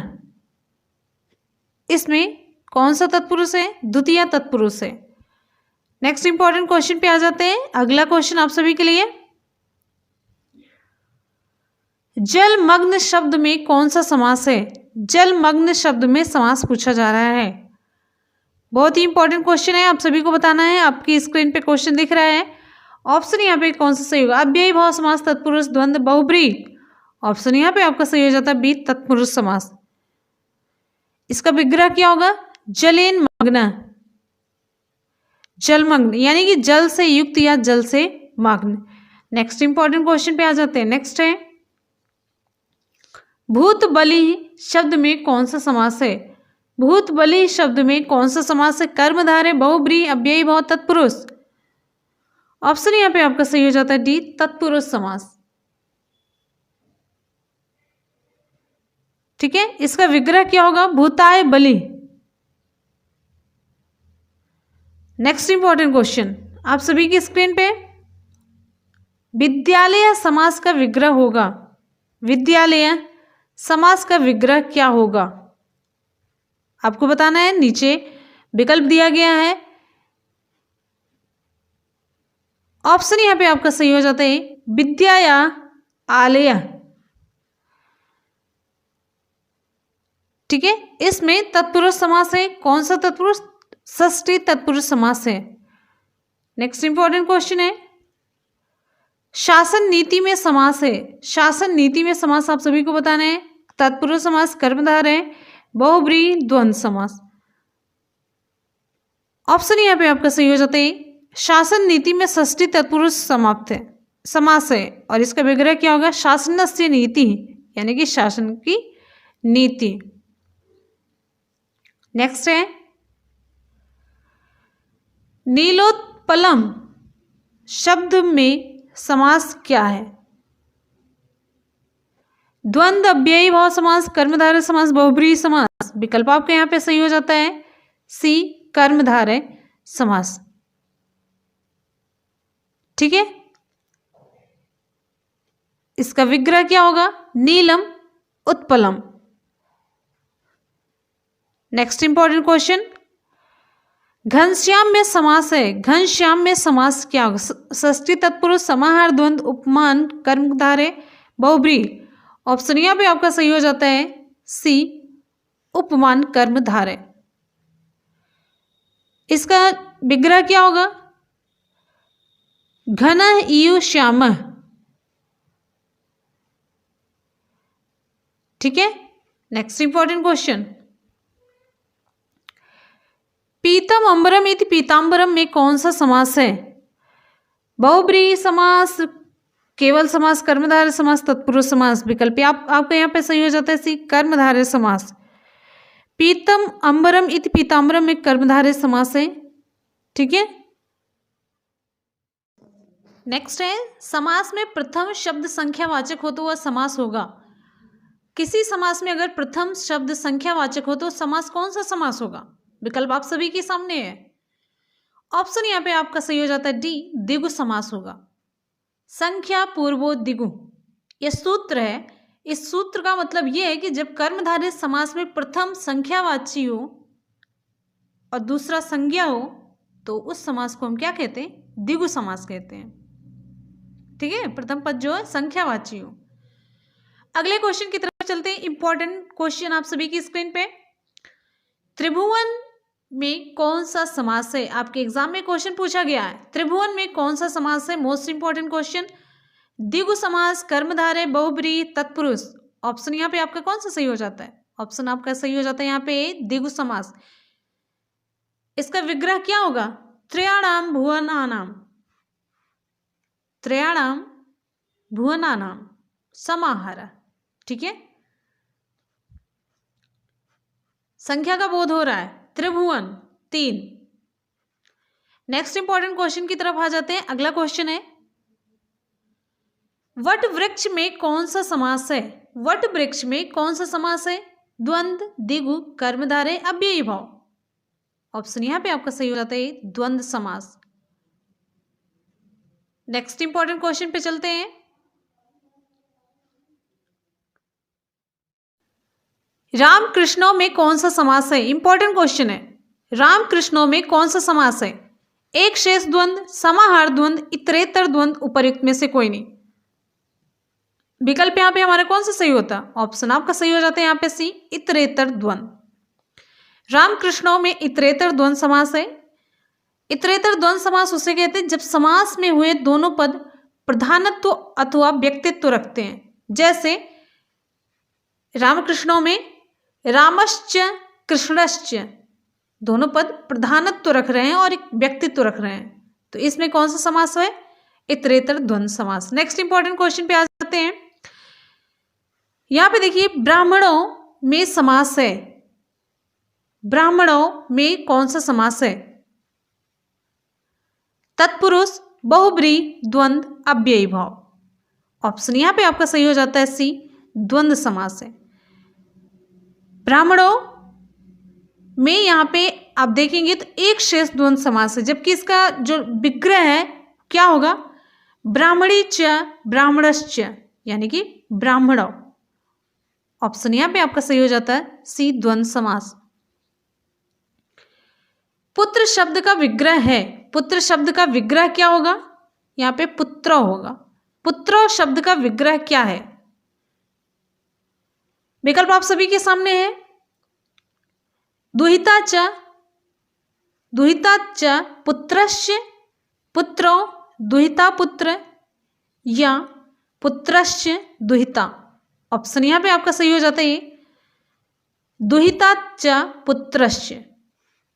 ठीक है, इसमें एक शेष द्वंद्व समास है। नेक्स्ट है, अन्य पद प्रधान जिस समास में होता है उसे क्या कहते हैं? अन्य पद प्रधान जिस समास में होता है उसे क्या कहते हैं? तत्पुरुष समास, कर्मधारय समास, बहुब्रीहि, अव्ययी भाव। ऑप्शन यहाँ पे आपका सही हो जाता है सी, बहुब्रीहि समास कहते हैं। जिस समास में अन्य पद यानी कि उत्तर पद की प्रधानता होती है, उसे हम बहुब्रीहि समास कहते हैं। इंपॉर्टेंट है। अगले क्वेश्चन पे आ जाते हैं। नेक्स्ट क्वेश्चन आप सभी की स्क्रीन पे, चंद्रमौली में समास है। चंद्रमौली में समास मोस्ट इंपॉर्टेंट क्वेश्चन, खूब पूछा जाता है। ऑप्शन यहाँ पे हमारा कौन सा सही होगा? बहुब्रीहि, द्विगु, कर्मधारय, पंचमी, तत्पुरुष। ऑप्शन यहाँ पे आपका सही हो जाता है बहुब्रीहि समास। इसका विग्रह चंद्रमौलो यस्य सः, चंद्रमौली यानी कि शंकर। ठीक है, अगले क्वेश्चन पे आ जाते हैं। अगला इंपॉर्टेंट क्वेश्चन आप सभी की स्क्रीन पे। फ्रेंड्स, आप सभी लोग एक बार वीडियो को लाइक कर दीजिए, आप लाइक जरूर कर दीजिए। काफी ये क्वेश्चन पूरा कलेक्ट करने में बहुत टाइम लगा, इसको बोलने में, रिकॉर्ड करने में, फिर आप तक पहुंचाने में कम से कम कितने दिन से, 1 हफ्ते से इसको कलेक्ट करना, लिखना, फिर आप तक पहुंचाना आप सभी जानते हैं। तो आप लोग एक लाइक और एक शेयर जरूर करते रहिए। ठीक है, अपने दोस्तों में, व्हाट्सएप पे, फेसबुक ग्रुप पे आप लोग शेयर कर सकते हैं, शेयर करते रहिए। नेक्स्ट इंपॉर्टेंट क्वेश्चन है, कमल नेत्रः में समास है। कमल नेत्रः में समास कौन सा होगा? बहुत ही बढ़िया इंपॉर्टेंट क्वेश्चन है। तो यहाँ पे तत्पुरुष, बहुब्रीहि, द्वंद्व, अव्ययी भाव समास। तो ऑप्शन आपका यहाँ पे सही हो जाता है बी, बहुब्रीहि समास। कमल नेत्रः में बहुब्रीहि समास, इसका विग्रह क्या होगा? कमल इव नेत्र यस्य सः, कमल इव नेत्र यस्य सः, कमल नेत्रः। नेक्स्ट इंपॉर्टेंट क्वेश्चन पे आ जाते हैं। नेक्स्ट हमारा इंपॉर्टेंट क्वेश्चन है, चक्रपाणी में कौन सा समास है? तत्पुरुष, कर्मधारय, बहुब्रीहि, द्वंद्व। विकल्प यहां पे हमारा सही हो जाता है सी, बहुब्रीहि समास होगा। चक्रपाणी में बहुब्रीहि समास है। नेक्स्ट इंपॉर्टेंट क्वेश्चन पे आ जाते हैं। नेक्स्ट हमारा क्वेश्चन है, शशि शेखरः, शशि शेखरः में समास कौन सा है? विकल्प आप सभी के सामने है, बहुब्रीहि, कर्मधारय, अव्ययी भाव, तत्पुरुष समास। ऑप्शन यहाँ पे आपका सही हो जाते हैं बहुब्रीहि समास। नेक्स्ट इंपॉर्टेंट क्वेश्चन है, सत्यनिष्ठ शब्द में कौन सा समास है? सत्यनिष्ठ शब्द में कौन सा समास है आपको बताना है। अव्ययी भाव समास, तत्पुरुष समास, बहुब्रीहि समास, द्वंद्व समास। ऑप्शन आपका यहाँ पे सही हो जाता है सी, बहुब्रीहि समास। नेक्स्ट है, लक्ष्मी शब्द का पर्यायवाची क्या है? लक्ष्मी शब्द का पर्यायवाची आपको बताना है श्री, गौरी, सची, हेरम। ऑप्शन यहाँ पे आपका सही हो जाता है श्री। लक्ष्मी के और पर्यायवाची इंपॉर्टेंट है जो पूछा जाता है, पद्मा है, कमला, हरिप्रिया, इंदिरा, भार्गवी, लोकजननी, रमा, क्षीर सागर, कन्यका। ठीक है, नेक्स्ट क्वेश्चन पे आ जाते हैं। नेक्स्ट हमारा क्वेश्चन है, मछली का पर्यायवाची शब्द है, मोस्ट इंपॉर्टेंट है, मछली का पर्यायवाची शब्द कौन सा है? मीन, सर, शालूर, ऊर्मी। ऑप्शन यहां पे आपका सही हो जाता है मीन। मीन हुआ, मत्स्य हुआ, शफरी, जल जीवन, ये सभी मछली के पर्यायवाची हैं। ठीक है, सर हुआ, तड़ाग हुआ, जलधारा, पुष्करणी, जलाशय, तालाब के हैं ये। ठीक है, और ये सालूर, मंडूक, ये सभी मेढक के पर्यायवाची हैं। ठीक है, नेक्स्ट इंपॉर्टेंट क्वेश्चन पे आ जाते हैं, निम्नांकित में से पृथ्वी शब्द का पर्यायवाची नहीं है। नहीं है पूछा जा रहा है, कु, भूमि, धरा, कूर्म। ऑप्शन यहाँ पे आपका सही हो जाता है डी, कूर्म। ये पृथ्वी का पर्यायवाची नहीं है। ठीक है, कूर्म किसका पर्यायवाची है? कच्छप का। पृथ्वी के और पर्यायवाची शब्द कौन से? भूमि हो गया, धरा हो गया, धरित्री, धरिणी, मेदिनी, मही, इला, धात्री, आवनी, वसुंधरा, ये सभी आपके धरती के पर्यायवाची, पृथ्वी के पर्यायवाची हैं, जिसमें कु भी है। नेक्स्ट इंपॉर्टेंट क्वेश्चन है, निम्नलिखित में नदी का पर्यायवाची कौन सा नहीं है पूछा जा रहा है। नदी का पर्यायवाची कौन सा नहीं है? तरिणी, आपगा, सरिता, सविता। ऑप्शन आपका यहाँ पे सही हो जाता है डी, सविता। सविता किसका पर्यायवाची है? ये सूर्य का पर्यायवाची है। तरिणी, तरिणी, आपगा, सरिता, निम्नगा, निर्झरिणी, सरस्वती, तरंगिणी, शैवालिनी, ये सभी किसकी पर्यायवाची? सब नदी की पर्यायवाची है। नेक्स्ट इंपॉर्टेंट क्वेश्चन पे आ जाते हैं। वृक्ष का पर्यायवाची है, वृक्ष का पर्यायवाची अटवी, शिला, उल्प, पादप। ऑप्शन यहाँ पे आपका सही हो जाता है डी, पादप है। पादप हुआ बिटप, तरु, वृक्ष, गाछ, द्रुम, पेड़, रुख, ये सभी वृक्ष की पर्यायवाची हैं। ठीक है। अटवी ये किसका पर्यायवाची है? जंगल का है। अटवी हुआ, वन हुआ, विपिन हुआ, कानन हुआ, अरण्य हुआ, ये सब जंगल के पर्यायवाची हैं। शिला किसका है? शिला मतलब पाषाण, प्रस्तर। ठीक है, ये सभी पत्थर के हैं। उल्प, वल्ली, ये सभी लता का पर्यायवाची है। ठीक है। नेक्स्ट इंपॉर्टेंट क्वेश्चन पे आ जाते हैं। अगला इंपॉर्टेंट क्वेश्चन है, कौवा का पर्यायवाची शब्द है वायस, पपीहा, कबूतर, इनमें से कोई नहीं। ऑप्शन यहाँ पे आपका सही हो जाता है वायस। वायस काक, काग, पिशुन, पिशुन, अरिस्ट, काकोल, ये सभी कौवा का पर्यायवाची शब्द है। ये पपी, ये सभी पपीहा किसको कहते हैं? चातक को।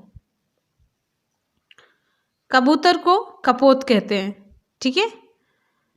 नेक्स्ट इंपॉर्टेंट क्वेश्चन पे आ जाते हैं। नेक्स्ट हमारा क्वेश्चन है, इंद्र शब्द का पर्यायवाची शब्द नहीं ये पूछा जा रहा है। भूपेंद्र, शक्र, सुरपति, सुरेंद्र। ऑप्शन यहाँ पे आपका सही हो जाता है भूपेंद्र। भूपेंद्र इंद्र का पर्यायवाची नहीं बल्कि किसका है? राजा का पर्यायवाची शब्द है। इंद्र का पर्यायवाची कौन कौन सा है?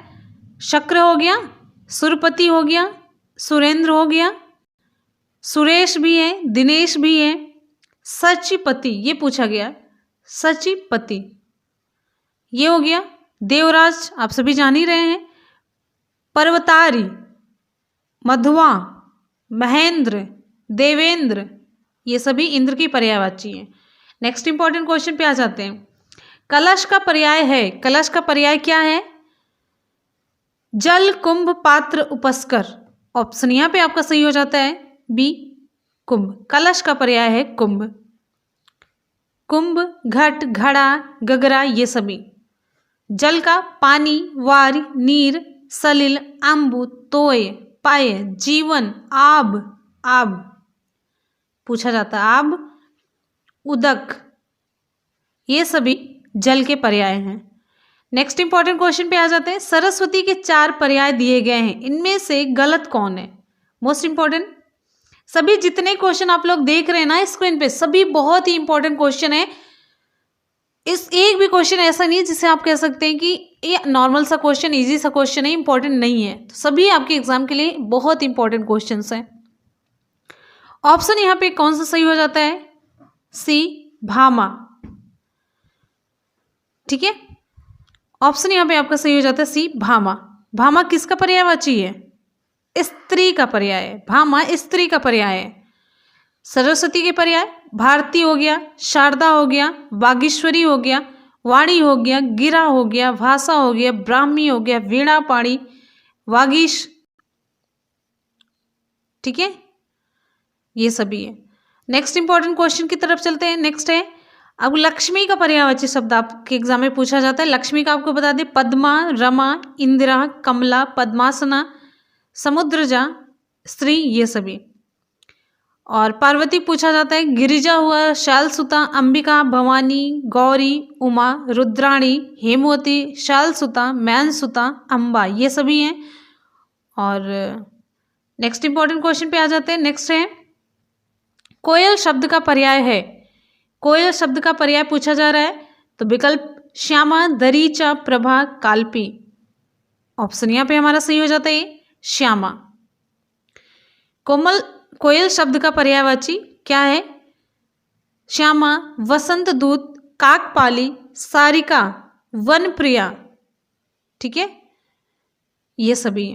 नेक्स्ट इंपॉर्टेंट क्वेश्चन पे आ जाते हैं। हिमालय का पर्याय है, हिमालय का पर्याय क्या है?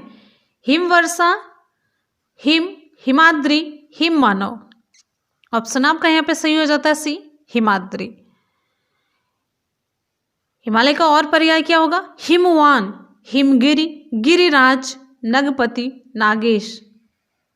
नेक्स्ट इंपॉर्टेंट क्वेश्चन, आकाश का पर्यायवाची शब्द नहीं है। पूछा जा रहा है आकाश का पर्यायवाची शब्द नहीं है। गगन, नभ, अंबर, अवनि। विकल्प यहाँ पे हमारा कौन सा सही हो जाता है? ऑप्शन आपका यहाँ पे सही हो जाता है डी, अवनि। गगन, नभ, अंबर, व्योम, अंतरिक्ष, आसमान, अनंत, ये सभी आकाश के पर्यायवाची हैं। अवनि, भू, इला, भूमि, उर्वी, उर्वी, धरती, धरणी, वसुधा, वसुंधरा, मेदिनी, अचला, क्षिति, मही, ये सभी किसके पर्यायवाची हैं? पृथ्वी के। नेक्स्ट इंपॉर्टेंट क्वेश्चन पे आ जाते हैं। नेक्स्ट है चंद्रमा का पर्यायवाची है। पूछा जा रहा है चंद्रमा का पर्यायवाची, नीर, कलानिधि, अंबु, आगरा। ऑप्शन आपका यहाँ पे सही हो जाता है बी, कलानिधि। ठीक है। चंद्रमा की और पर्यायवाची जो पूछे जाते हैं, रजनीपति, निशापति, निशाकर, सारंग, सारंग पूछा जाता है, सारंग, राकेश, शशि, सुधाकर, सुधांशु, हिमांशु, चंद्रमा, चांद, चंद्र, ये सभी आप जान ही रहे हैं। नेक्स्ट इंपॉर्टेंट क्वेश्चन पे आ जाते हैं। अगला क्वेश्चन आप सभी की स्क्रीन पे, कुटिल का विलोम है। कुटिल का विलोम आपसे पूछा जा रहा है, तो कुटिल का विलोम क्या है? जटिल, रूढ़, ऋजु, वक्र। कुटिल का विलोम ऑप्शन आपका यहाँ पे सही हो जाता है सी, ऋजु है। अगला क्वेश्चन आप सभी की स्क्रीन पे, आवाहन का विलोम है। आवाहन का विलोम क्या होगा? अवगाहन, तिरोभाव, विसर्जन, धन्यवाद। आवाहन का विलोम शब्द है सी, विसर्जन। आविर्भाव का विलोम क्या होता है? तिरोभाव। तिरोभाव किसका विलोम है? आविर्भाव का। अगले क्वेश्चन पे आ जाते हैं। नेक्स्ट इंपॉर्टेंट क्वेश्चन आप सभी की स्क्रीन पे है, आसक्त का विलोम है। आसक्त का विलोम शब्द क्या है? विरक्त, अनुरक्त, संस्कृति, विभक्त। तो विकल्प यहाँ पे आपका कौन सा सही हो जाता है? आसक्त का विलोम होता है ए, विरक्त। आसक्त का विलोम या तो अनासक्त होगा या विरक्त।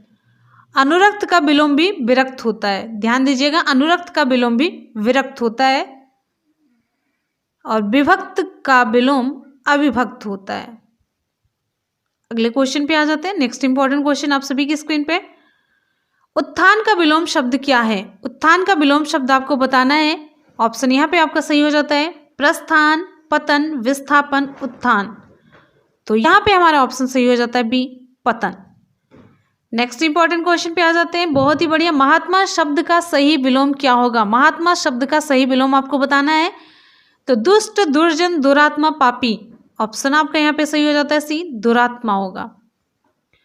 अगला मोस्ट इंपॉर्टेंट क्वेश्चन आप सभी की स्क्रीन पे, अर्वाचीन शब्द का विलोम शब्द क्या है? अर्वाचीन शब्द का विलोम शब्द आपको बताना है। मध्यकालीन, प्राचीन, आदिकालीन, पाषाणकालीन।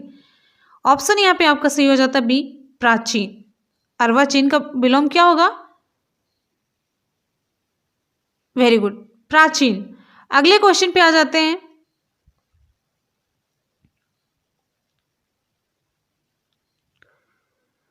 गमन का विलोम है। गमन का विलोम क्या है? आना, आना, उतरना, रुकना, आगमन। ऑप्शन यहाँ पे आपका सही हो जाता है डी, आगमन। गमन का विलोम आगमन है। आना का विलोम क्या होगा? जाना। उतरना का विलोम क्या होगा? चढ़ना। और रुकना का विलोम क्या होगा? चलना। नेक्स्ट इंपॉर्टेंट क्वेश्चन पे आ जाते हैं। तिमिर का शुद्ध विलोम शब्द होगा। तिमिर का शुद्ध विलोम शब्द आपको बताना है। अंध, निशा, दिवा, आलोक। ऑप्शन यहाँ पे आपका सही हो जाता है डी, आलोक। दिवा का विलोम क्या होता है?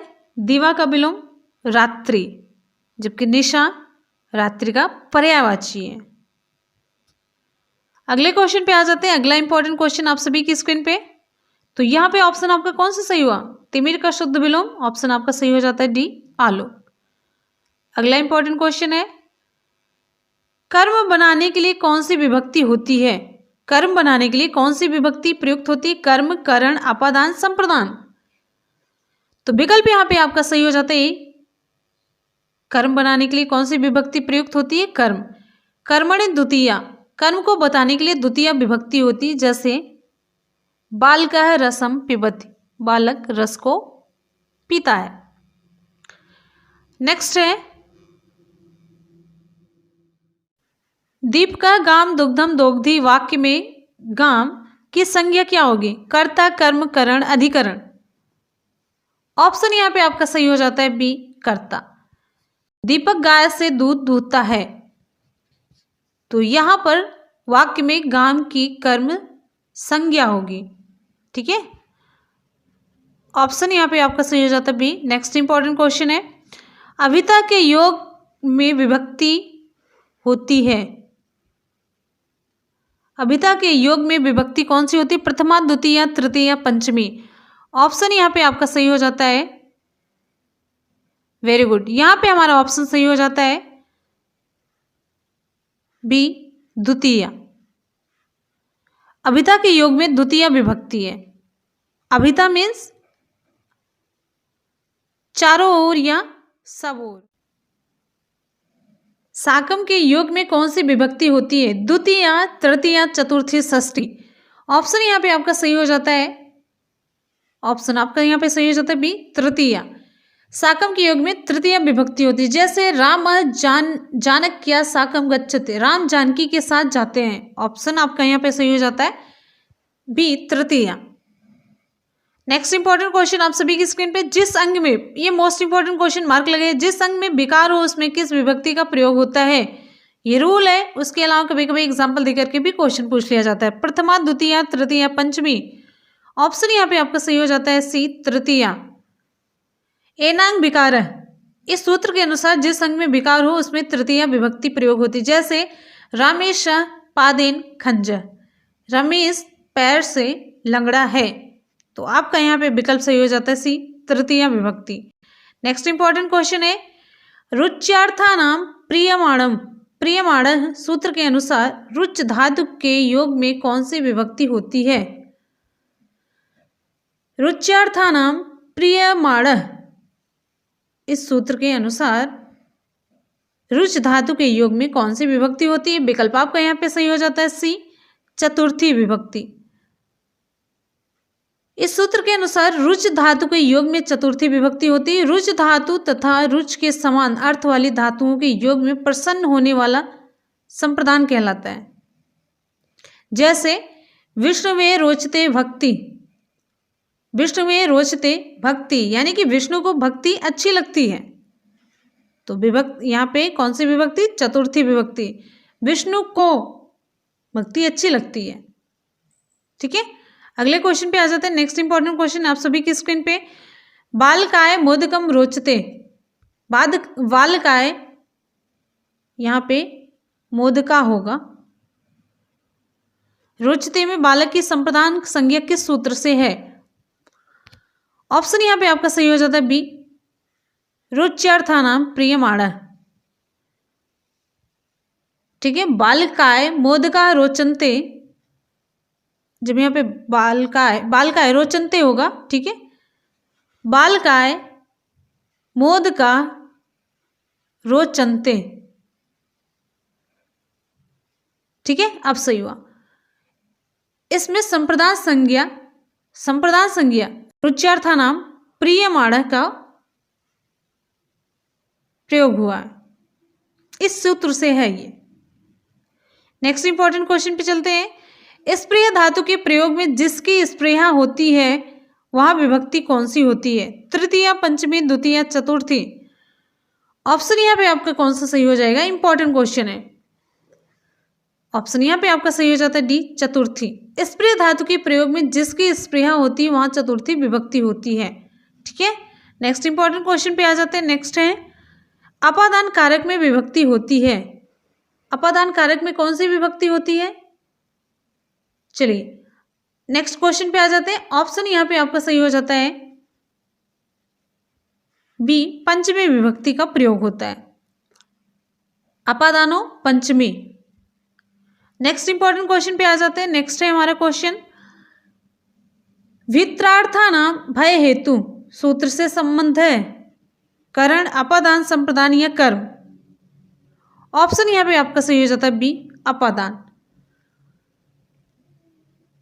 इस सूत्र से तात्पर्य है जिससे डर मालूम हो अथवा जिसके डर के कारण रक्षा करनी हो, उस कार्य को अपादान कहते हैं। जैसे चौराद विभेति, चोर से डरता है।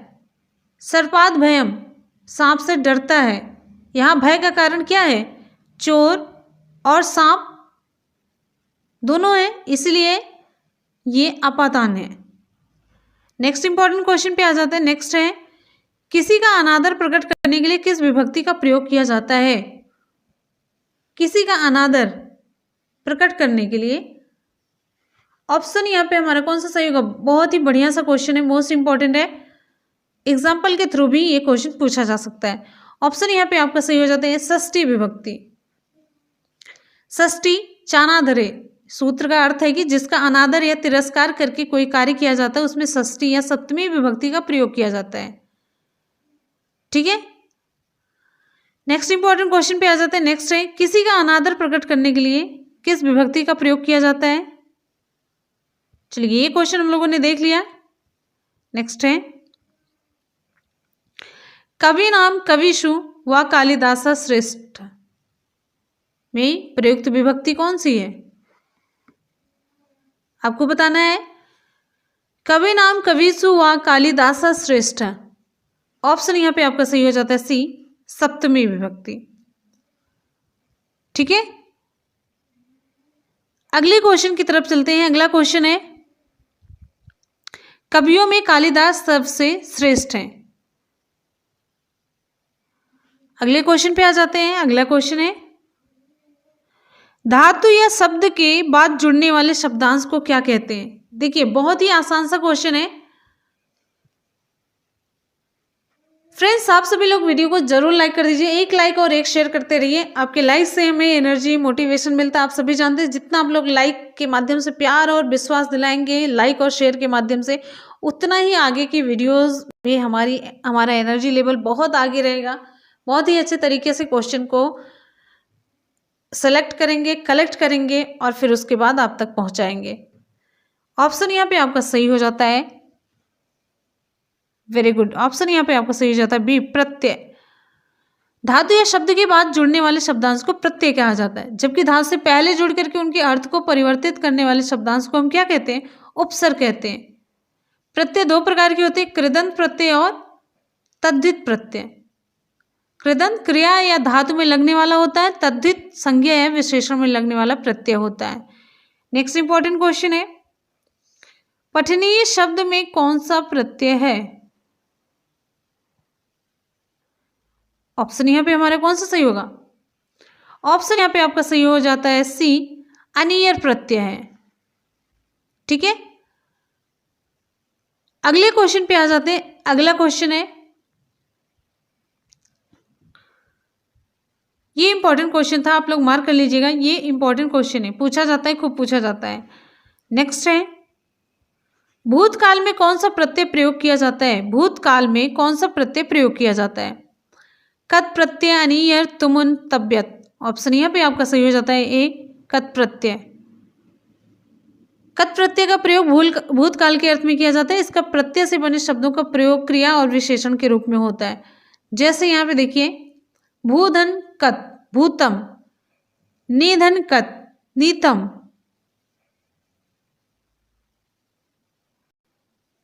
नेक्स्ट इंपॉर्टेंट क्वेश्चन की तरफ आ जाते हैं। नेक्स्ट हमारा क्वेश्चन है, कौन सा प्रत्यय कर्मवाच्य और भाववाच्य में नहीं लगता है? पूछा जा रहा है कौन सा प्रत्यय कर्मवाच्य एवं भाववाच्य में नहीं लगता? खल हुआ, कृत हुआ, कत हुआ, कत्वतु। ऑप्शन यहाँ पे आपका सही हो जाता है डी, कत्वतु। कत्वत प्रत्यय कर्मवाच्य और भाववाच्य में नहीं लगता, ये केवल किस में लगता है? कर्तवाच्य में। नेक्स्ट इंपॉर्टेंट क्वेश्चन आप सभी की स्क्रीन पे, वर्तमान काल के लिए कौन सा प्रत्यय प्रयोग किया जाता है? बढ़िया सा क्वेश्चन है। वर्तमान काल के लिए आपको बताना है कि कौन सा प्रत्यय प्रयोग किया जाता है। ऑप्शन यहाँ पे आपका सही हो जाता है क्षत्र सानच।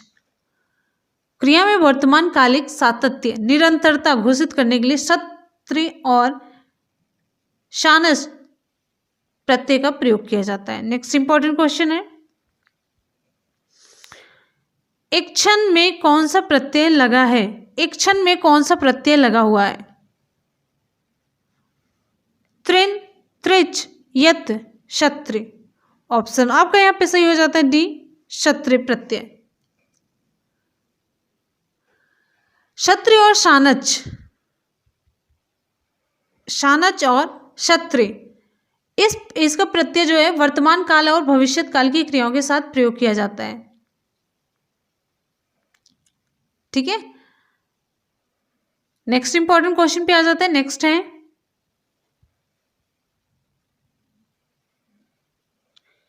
कुरवाड़ा में प्रत्यय है, कुरवाड़ा में कौन सा प्रत्यय लगा हुआ है? आप सभी को बताना है यहाँ पे।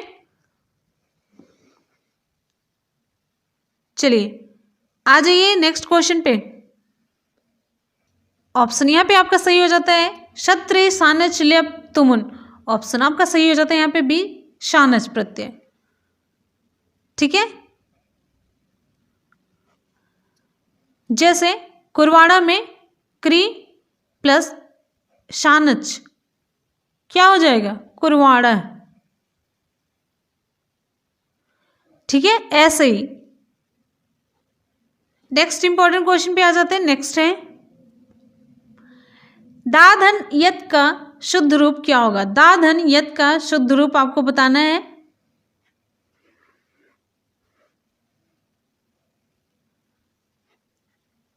दाया, दीयम, देयम, दायम। ऑप्शन यहां पे आपका सही हो जाता है सी, देयम।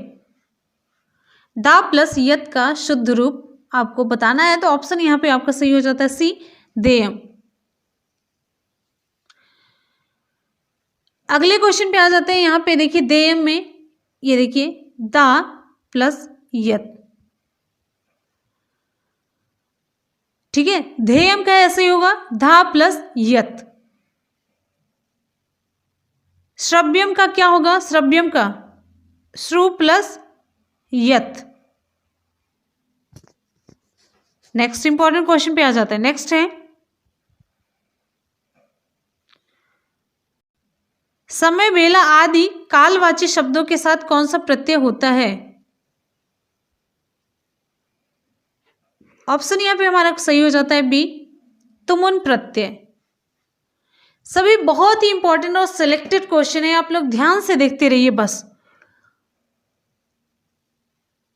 ठीक है, ये सभी कालवाची शब्दों के साथ तुमुन प्रत्यय का प्रयोग किया जाता है। ध्यान दीजिएगा, जो काल को बताने वाले शब्द होते हैं, समय को बताने वाले। नेक्स्ट इंपॉर्टेंट क्वेश्चन है, कर्तवाच्य के कर्ता में कौन सी विभक्ति होती है? कर्तवाच्य के कर्ता में कौन सी विभक्ति होती है? प्रथमा, द्वितीय, तृतीय, इनमें से कोई नहीं, तो विकल्प आपका यहाँ पे सही हो जाता है प्रथमा होती है। कर्तवाच्य के कर्ता में प्रथमा विभक्ति होती है, जैसे देवदत्ता ग्रामं गच्छति। ठीक है, कर्तवाच्य में कर्ता मुख्य होता है, क्रिया कर्ता के अनुसार चलती है। कर्ता में प्रथमा और कर में द्वितीय विभक्ति। नेक्स्ट इंपॉर्टेंट क्वेश्चन पे आ जाते हैं। नेक्स्ट है, क्वेश्चन है, देवदत्तेन ग्रंथा दृश्यते। देवदत्तेन ग्रंथा दृश्यते प्रयोग है कर्तवाच्य का, कर्मवाच्य का, भाववाच्य का या उपर्युक्त में से किसी का भी नहीं। विकल्प आपका यहाँ पे सही हो जाता है बी, कर्मवाच्य का। ठीक है, कर्मवाच्य हमेशा सकर्मक धातुओं के साथ होता है। अगला क्वेश्चन आप सभी की स्क्रीन पे। नेक्स्ट है, छात्रेण उपविश्यते में प्रयोग है किसका? कर्तवाच्य, कर्मवाच्य, भाववाच्य या उपर्युक्त में से किसी का भी नहीं। विकल्प यहाँ पे हमारा कौन सा सही होगा?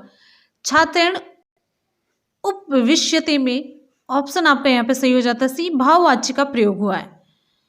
भाववाच्य में क्रिया की प्रधानता होती है, इसमें कर्म नहीं होता है। भाववाच्य में क्रिया सदैव आत्मनेपदी प्रथम पुरुष एक वचन में होती है। ध्यान दीजिएगा, केवल अकर्मक धातुओं का परिवर्तन भाववाच्य में होता है। जितनी चीजें आपको मैंने बताई सभी आपके एग्जाम में क्वेश्चन पूछी गई है। जितने पॉइंट मैंने आपको बताया सभी क्वेश्चन थे जो डिफरेंट एग्जाम में पूछे गए। ठीक है, नेक्स्ट क्वेश्चन पे आ जाते हैं। नेक्स्ट हमारा क्वेश्चन है, रामः पुस्तकान पठति। रामः पुस्तकान पठति का वाच्य परिवर्तन पर वाक्य क्या होगा? विकल्प आप सभी के सामने है। ऑप्शन यहाँ पे आपका सही होगा रामायण पुस्तकम पठ्यते, रामायण पुस्तकम पठेते, रामायण पुस्तकानि पठ्यते, रामायण पुस्तकानि पठ्यते। तो यहाँ पे देखिए सी और डी में कोई अंतर ही नहीं है, तो चाहे जो ऑप्शन आप सही कर सकते हैं, दोनों सही है। ठीक है, रामा पुस्तकान पठत यह वाक्य कर्तव्यवाच्य में है, जबकि इसका कर्मवाच्य परिवर्तन क्या हो जाएगा, रामायण पुस्तकान पठ्यते। ठीक है, ऑप्शन यहाँ पे आपका सही हो जाता है डी। चलिए डी ही मान लेते हैं। नेक्स्ट इंपॉर्टेंट क्वेश्चन पे आ जाते हैं। नेक्स्ट है रामः पत्रम लिखति, रामः पत्रम लिखति। यह वाक्य किस वाच्य में है, कर्तव्यवाच्य, भाववाच्य, कर्मवाच्य या इनमें से कोई नहीं। रामा पत्रम लिखति यह वाक्य आपका है, ऑप्शन सही हो जाता है, कर्तव्यवाच्य में है। नेक्स्ट इंपॉर्टेंट क्वेश्चन पे आ जाते हैं। नेक्स्ट है रामा पुस्तकम पठति का कर्मवाच्य में वाक्य क्या होगा। रामा पुस्तकम पठति का कर्मवाच्य में वाक्य पूछा जा रहा है, तो रामायण पुस्तक पठेत नहीं होगा, रामायण पुस्तकान पठ्यते ये भी नहीं होगा, रामायण नहीं होगा, रामायण पुस्तकम पठ्यते, रामायण पुस्तकम पठ्यते। ऑप्शन आपका यहाँ पे सही हो जाएगा डी। ठीक है, रामा पुस्तकम पठत ये वाक्य किसमें, कर्तव्यवाच्य में, जबकि इसका कर्मवाच्य क्या हो जाएगा, रामायण पुस्तकम पठ्यते। ऑप्शन आपका यहाँ पे सही हो जाता है डी। नेक्स्ट इंपॉर्टेंट क्वेश्चन है सभी कवियों और लेखकों की रचनाएं अब यहाँ से शुरू होती हैं, काफ़ी इंपॉर्टेंट है, तो आप लोग ध्यान से देखते जाइएगा, सभी इंपॉर्टेंट है। और एक मैंने संस्कृत का वीडियो बनाया, सभी जितनी भी रचनाएं इंपॉर्टेंट आपके जो क्वेश्चन में पूछी जाती हैं वो सभी मैंने एक वीडियो में कवर कर दिया है, लिंक हम आपको नीचे डिस्क्रिप्शन बॉक्स में दे देंगे, जाकर के देख लीजिएगा, काफ़ी इंपॉर्टेंट क्वेश्चन हैं। उससे भी बड़ी चीज बहुत ही कम टाइम का है। ठीक है, तो अष्टाध्यायी का दूसरा नाम क्या है, अष्टाध्यायी का दूसरा नाम, उससे भी ज्यादा इंपॉर्टेंट एक क्वेश्चन और आपको पूछा जाता है, अष्टाध्यायी के रचनाकार कौन है। तो अष्टाध्यायी के रचनाकार पाणिनि जी हैं। ठीक है, और यहाँ पे देखिए अष्टाध्यायी का दूसरा नाम क्या है, ऑप्शन आपका वाक्याशासन, शब्दानुशासन, अर्थानुशासन, अनुशासन। ऑप्शन यहाँ पे आपका सही हो जाता है बी, शब्दानुशासन। पाणिनि के द्वारा लिखा गया अष्टाध्यायी है, ये इसका दूसरा नाम है शब्दानुशासन, या व्याकरण शास्त्र का ग्रंथ है। ठीक है, अगले क्वेश्चन की तरफ चलते हैं। अगला क्वेश्चन आप सभी की स्क्रीन पे, लघु सिद्धांत कौमुदी के रचनाकार हैं, लघु सिद्धांत कौमुदी के रचनाकार कौन है, मोस्ट इंपॉर्टेंट क्वेश्चन है। जितने भी क्वेश्चन आप यहाँ पे साहित्य से रिलेटेड देखेंगे सभी बहुत ही इंपॉर्टेंट है। ऑप्शन यहाँ पे आपका सही होगा कौन सा, पाणिनि, भट्टो, दीक्षित, पतंजलि, वरदराज। विकल्प यहाँ पे आपका सही हो जाता है बी, भट्टोज, दीक्षित। ठीक है, नेक्स्ट इंपॉर्टेंट क्वेश्चन, सब कुछ उस वीडियो में मिलेगा, आप 7 से 8 मिनट का वीडियो, लेकिन आपको आपकी रचनाएं बहुत ज़्यादा तैयार होंगी, बहुत ही बढ़िया एक्सीलेंट वीडियो है वो। राघव विलास किसकी रचना है, राघव विलास किसकी रचना है, राजशेखर, कुंतक, भरत, विश्वनाथ। इंपॉर्टेंट क्वेश्चन, विकल्प यहाँ पे आपका सही हो जाता है डी, विश्वनाथ। राघव विलास विश्वनाथ की रचना है। ठीक है, नेक्स्ट क्वेश्चन की तरफ चलते हैं। नेक्स्ट हमारा क्वेश्चन है हितोपदेश के रचनाकार कौन है, हितोपदेश के रचनाकार कौन है, मोस्ट इंपॉर्टेंट क्वेश्चन खूब पूछा जाता है। नारायण पंडित, विष्णु शर्मा, त्रिविक्रम भट्ट, विशाख दत्त। ऑप्शन यहाँ पे आपका सही हो जाता है ये, हितोपदेश के रचनाकार है नारायण पंडित। ये पंचतंत्र पर आधारित कथा ग्रंथ है। नेक्स्ट इंपॉर्टेंट क्वेश्चन, पृथ्वीराज विजय किसकी रचना है, पृथ्वीराज विजय किसकी रचना है, वस्तुपाल, चंड कवि, माधवाचार्य, सोमनाथ। ऑप्शन यहाँ पे आपका सही हो जाता है बी, चंड कवि की। पृथ्वीराज विजय महाकाव्य, ये क्या है, महाकाव्य है, इसके प्रणेता कौन है, चंड कवि हैं। नेक्स्ट क्वेश्चन पे आ जाते हैं। यहाँ पे देखिए वस्तुपाल का नर नारायणानंद, माधवाचार्य का यमक भारत और सोमनाथ का पंडिताराध्य चरित है। ये सभी इनकी रचनाएं हैं। नेक्स्ट इंपॉर्टेंट क्वेश्चन है,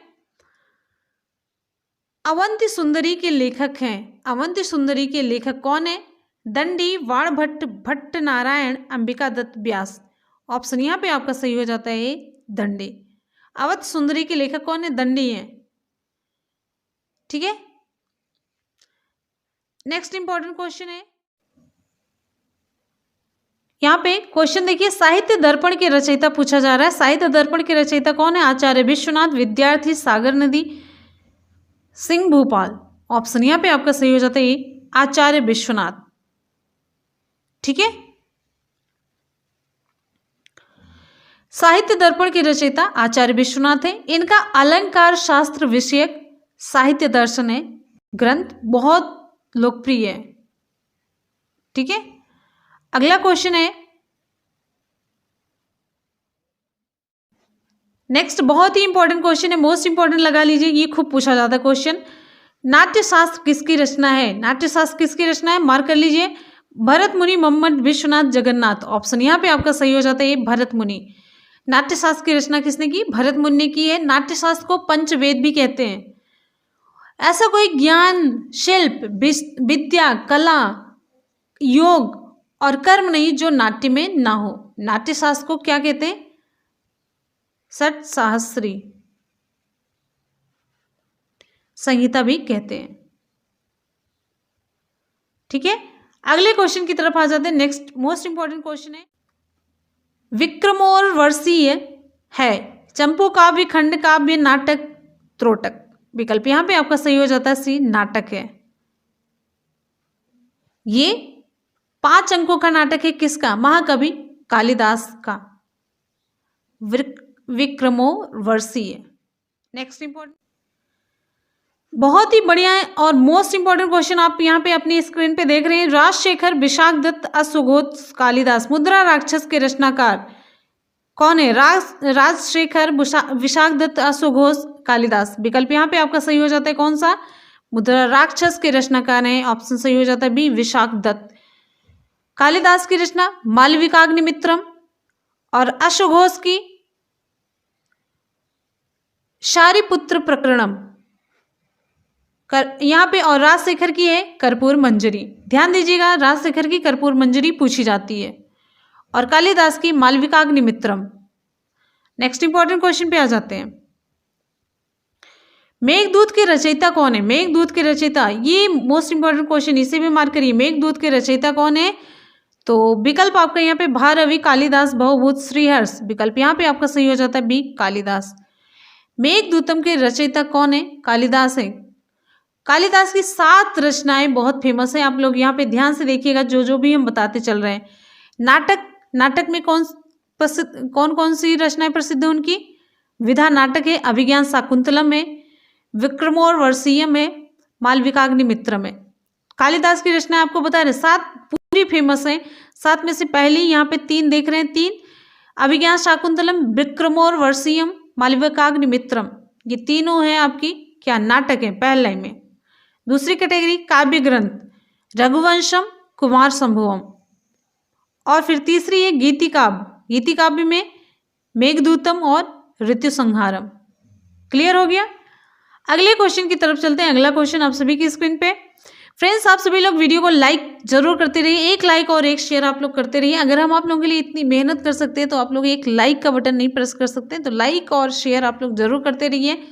जितने भी स्टूडेंट चैनल से नए जुड़ चुके हैं तो चैनल को एक बार बेल आइकन पे पहले सब्सक्राइब बटन पे प्रेस करके साथ में बेल आइकन को प्रेस कीजिएगा। बेल आइकन पे प्रेस करने के बाद ऑल बटन पे क्लिक करना है आपको, जिससे कि सभी नोटिफिकेशन आप तक पहुंचे। ठीक है, अगले क्वेश्चन पे आ जाते हैं। नेक्स्ट है, नीति शतकम के रचयिता कौन है? मोस्ट इंपॉर्टेंट, खूब पूछा जाता है ये भी। नीति शतकम के रचयिता भारवी, भवभूत, भर्तहरि भूषण। ऑप्शन यहां पे आपका सही हो जाता है सी, भर्तहरि। ठीक है, अगले क्वेश्चन की तरफ चलते हैं।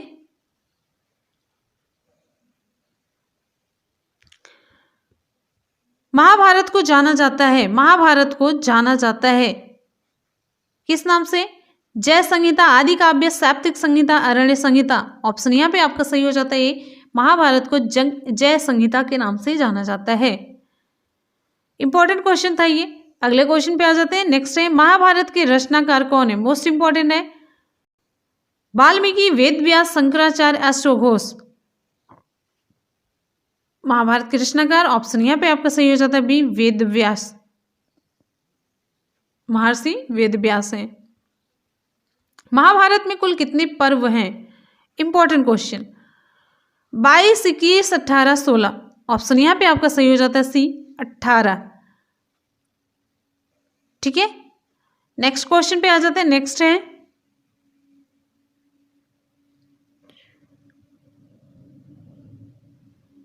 रामायण को अन्य नाम से जाना जाता है।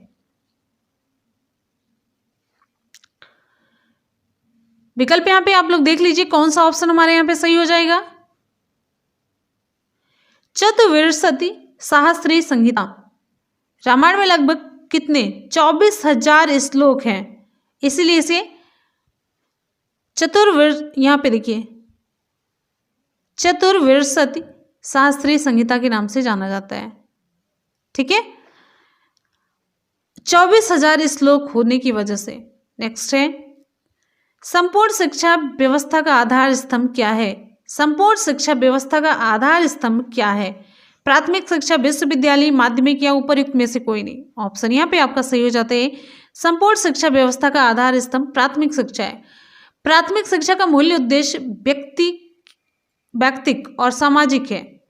कहने का मतलब, इस हेतु स्वयं शिक्षा पर बल दिया जाता है, जिस विषय में उनकी रुचि हो उसी के लिए उन्हें प्रोत्साहित किया जाता है। तो संपूर्ण शिक्षा का स्तंभ, शिक्षा व्यवस्था के स्तंभ है प्राथमिक शिक्षा। संपूर्ण शिक्षा व्यवस्था का आधार स्तंभ क्या है? प्राथमिक शिक्षा, विश्वविद्यालय, माध्यमिक या उपर्युक्त में से कोई नहीं। तो यहाँ पे आपका ऑप्शन सही हो जाता है, संपूर्ण शिक्षा व्यवस्था का आधार स्तंभ। ऑप्शन यहाँ पे आपका सही हो जाता है प्राथमिक शिक्षा। प्राथमिक शिक्षा का मूल उद्देश्य व्यक्तिक और सामाजिक दोनों होता है। इसमें बच्चे स्वयं शिक्षा पर, इसमें बच्चे की शिक्षा पर बल दिया जाता है और जिस विषय में उसकी रुचि हो उसी के लिए उन्हें प्रोत्साहित किया जाता है। एक तरीके से कह सकते हैं बाल केंद्रित। ठीक है, नेक्स्ट इंपॉर्टेंट क्वेश्चन पे आ जाते हैं। नेक्स्ट हमारा क्वेश्चन है, प्राथमिक स्तर का पाठ्यक्रम कैसा होना चाहिए? प्राथमिक स्तर का पाठ्यक्रम कैसा होना चाहिए? पुस्तक आधारित, बाल केंद्रित, विषय केंद्रित या पुस्तक केंद्रित? ऑप्शन यहाँ पे आपका सही हो जाता है बी, बाल केंद्रित। नेक्स्ट इंपॉर्टेंट क्वेश्चन है, संस्कृत भाषा शिक्षण सिद्धांत में सम्मिलित है। क्या सम्मिलित है? अभिरुचि सिद्धांत, अनुकरण सिद्धांत या उद्देश्य चयन, उपर्युक्त सभी। ऑप्शन यहाँ पे आपका सही हो जाता है डी, भाषा शिक्षण सिद्धांत में सभी शामिल होना चाहिए। ठीक है, नेक्स्ट क्वेश्चन पे आ जाते हैं। नेक्स्ट हमारा क्वेश्चन है, सस्वर वाचन में कितने भेद हैं? सस्वर वाचन में कितने भेद हैं? 13, 2, 7 या अनंत? ऑप्शन यहाँ पे आपका सही हो जाता है बी, 2। सस्वर वाचन के 2 भेद होते हैं, एक होता है आदर्श वाचन, दूसरा होता है अनुकरण वाचन। ये दोनों वाचन शिक्षक और छात्र दोनों द्वारा हो सकता है, इनमें दोनों के द्वारा सस्वर वाचन ही होता है। नेक्स्ट इंपॉर्टेंट क्वेश्चन पे आ जाते हैं। नेक्स्ट है संस्कृत भाषा का मूल्यांकन करते समय सबसे ज्यादा किसे महत्व दिया जाता है? काव्य सौंदर्य, निबंध लिखने की योग्यता, व्याकरणिक नियम या उपर्युक्त में से कोई नहीं। ऑप्शन यहाँ पे आपका सही हो जाता है सी, व्याकरणिक नियम। संस्कृत भाषा का मूल्यांकन करते समय व्याकरणिक नियमों का सदैव ध्यान रखा जाना चाहिए, अन्यथा उसका अर्थ क्या हो सकता है? अनर्थ, परिवर्तित हो जाता है। नेक्स्ट इंपॉर्टेंट क्वेश्चन, सफेद बाल को संस्कृत में क्या कहते हैं? इंपॉर्टेंट क्वेश्चन है, सफेद बाल को संस्कृत में कहते हैं पलितम। ऑप्शन आपका यहाँ पे सही हो जाता है पलितम। ठीक है, स्वेदा को क्या कहते हैं? पसीने को कहते हैं स्वेदा। और यहाँ पे आस्यम को क्या कहते हैं? आस्यम को मुंह कहते हैं, मुंह। समश्रु, ये किसे कहते हैं? मूछ को कहते हैं। नेक्स्ट इंपॉर्टेंट क्वेश्चन पे आ जाते हैं। नेक्स्ट है, संस्कृत शब्दावली ग्रीवा को हिंदी में कहा जाता है। ग्रीवा को हिंदी में क्या कहा जाता है? कान, गर्दन, गाल, गला। ऑप्शन यहाँ पे आपका सही हो जाता है बी, गर्दन को कहते हैं। ठीक है, संस्कृत में इसे ग्रेवा और हिंदी में गर्दन कहा जाता है। जबकि यहाँ पे देखिए गाल को क्या कहेंगे? कपोला।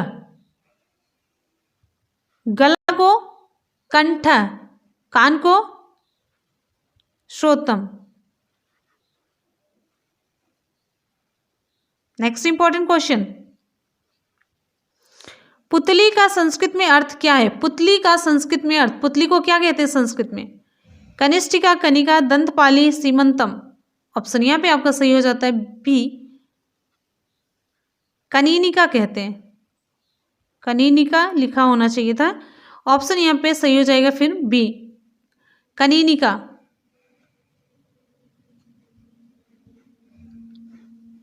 नेक्स्ट है, हाथ की अंगूठे को संस्कृत में क्या कहा जाता है? हाथ के अंगूठे को संस्कृत में क्या कहा जाता है?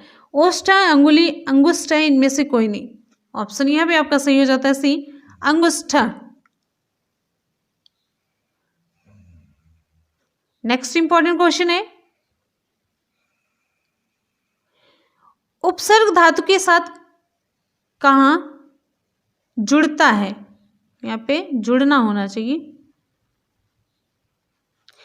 उपसर्ग धातु के साथ कहाँ जुड़ता है? पीछे, पहले, ए और बी दोनों, इनमें से कोई नहीं। ऑप्शन यहाँ पे आपका सही हो जाता है बी, पहले। फ्रेंड्स, यहाँ पे आपके 200 क्वेश्चन हो जाते हैं कंप्लीट। पूरे 200 क्वेश्चन आपको एक्सप्लेनेशन के साथ डिटेल में बताया गया। सारे इंपॉर्टेंट क्वेश्चन एक ही वीडियो में आपको यहाँ पे मिल गया। तो आप लोग 200 में से कितना स्कोर कर पाए, आप लोग कमेंट सेक्शन में कमेंट करके जरूर बताएंगे। और अब चलते हैं आज के सवाल की तरफ। आज का सवाल आप सभी के लिए, मुद्रा राक्षस के रचनाकार है। मुद्रा राक्षस के रचनाकार कौन है? राजशेखर, विशाख दत्ता, सुघोष, कालिदास। विकल्प यहाँ पे हमारे कौन सा सही होगा? आप लोग फटाफट से कमेंट सेक्शन में कमेंट जाकर के कमेंट कीजिए, और जितने भी लोग देख रहे हैं जरूर रिप्लाई करेंगे। आप लोग 200 में से कितना स्कोर कर पाए, और साथ ही साथ कि आज के सवाल के रिप्लाई किया, फटाफट से तुरंत जाकर के अभी रिप्लाई करिए आप लोग। और क्वेश्चन कैसा लगा हमेशा की तरह फीडबैक जरूर दीजिएगा। मेरी मेहनत कैसी लगी, काफ़ी दिन से कलेक्ट करते करते ये क्वेश्चन आप लोगों तक पहुँचाए हैं हम। तो ज़रूर आप लोग लाइक और शेयर ज़रूर करते रहिए और पढ़ते रहिए, मेहनत करते रहिए, सफलता ज़रूर मिलेगी। इसी के साथ ही मिलते हैं फिर नेक्स्ट वीडियो में। तब तक के लिए goodbye and take care. Thank you so much.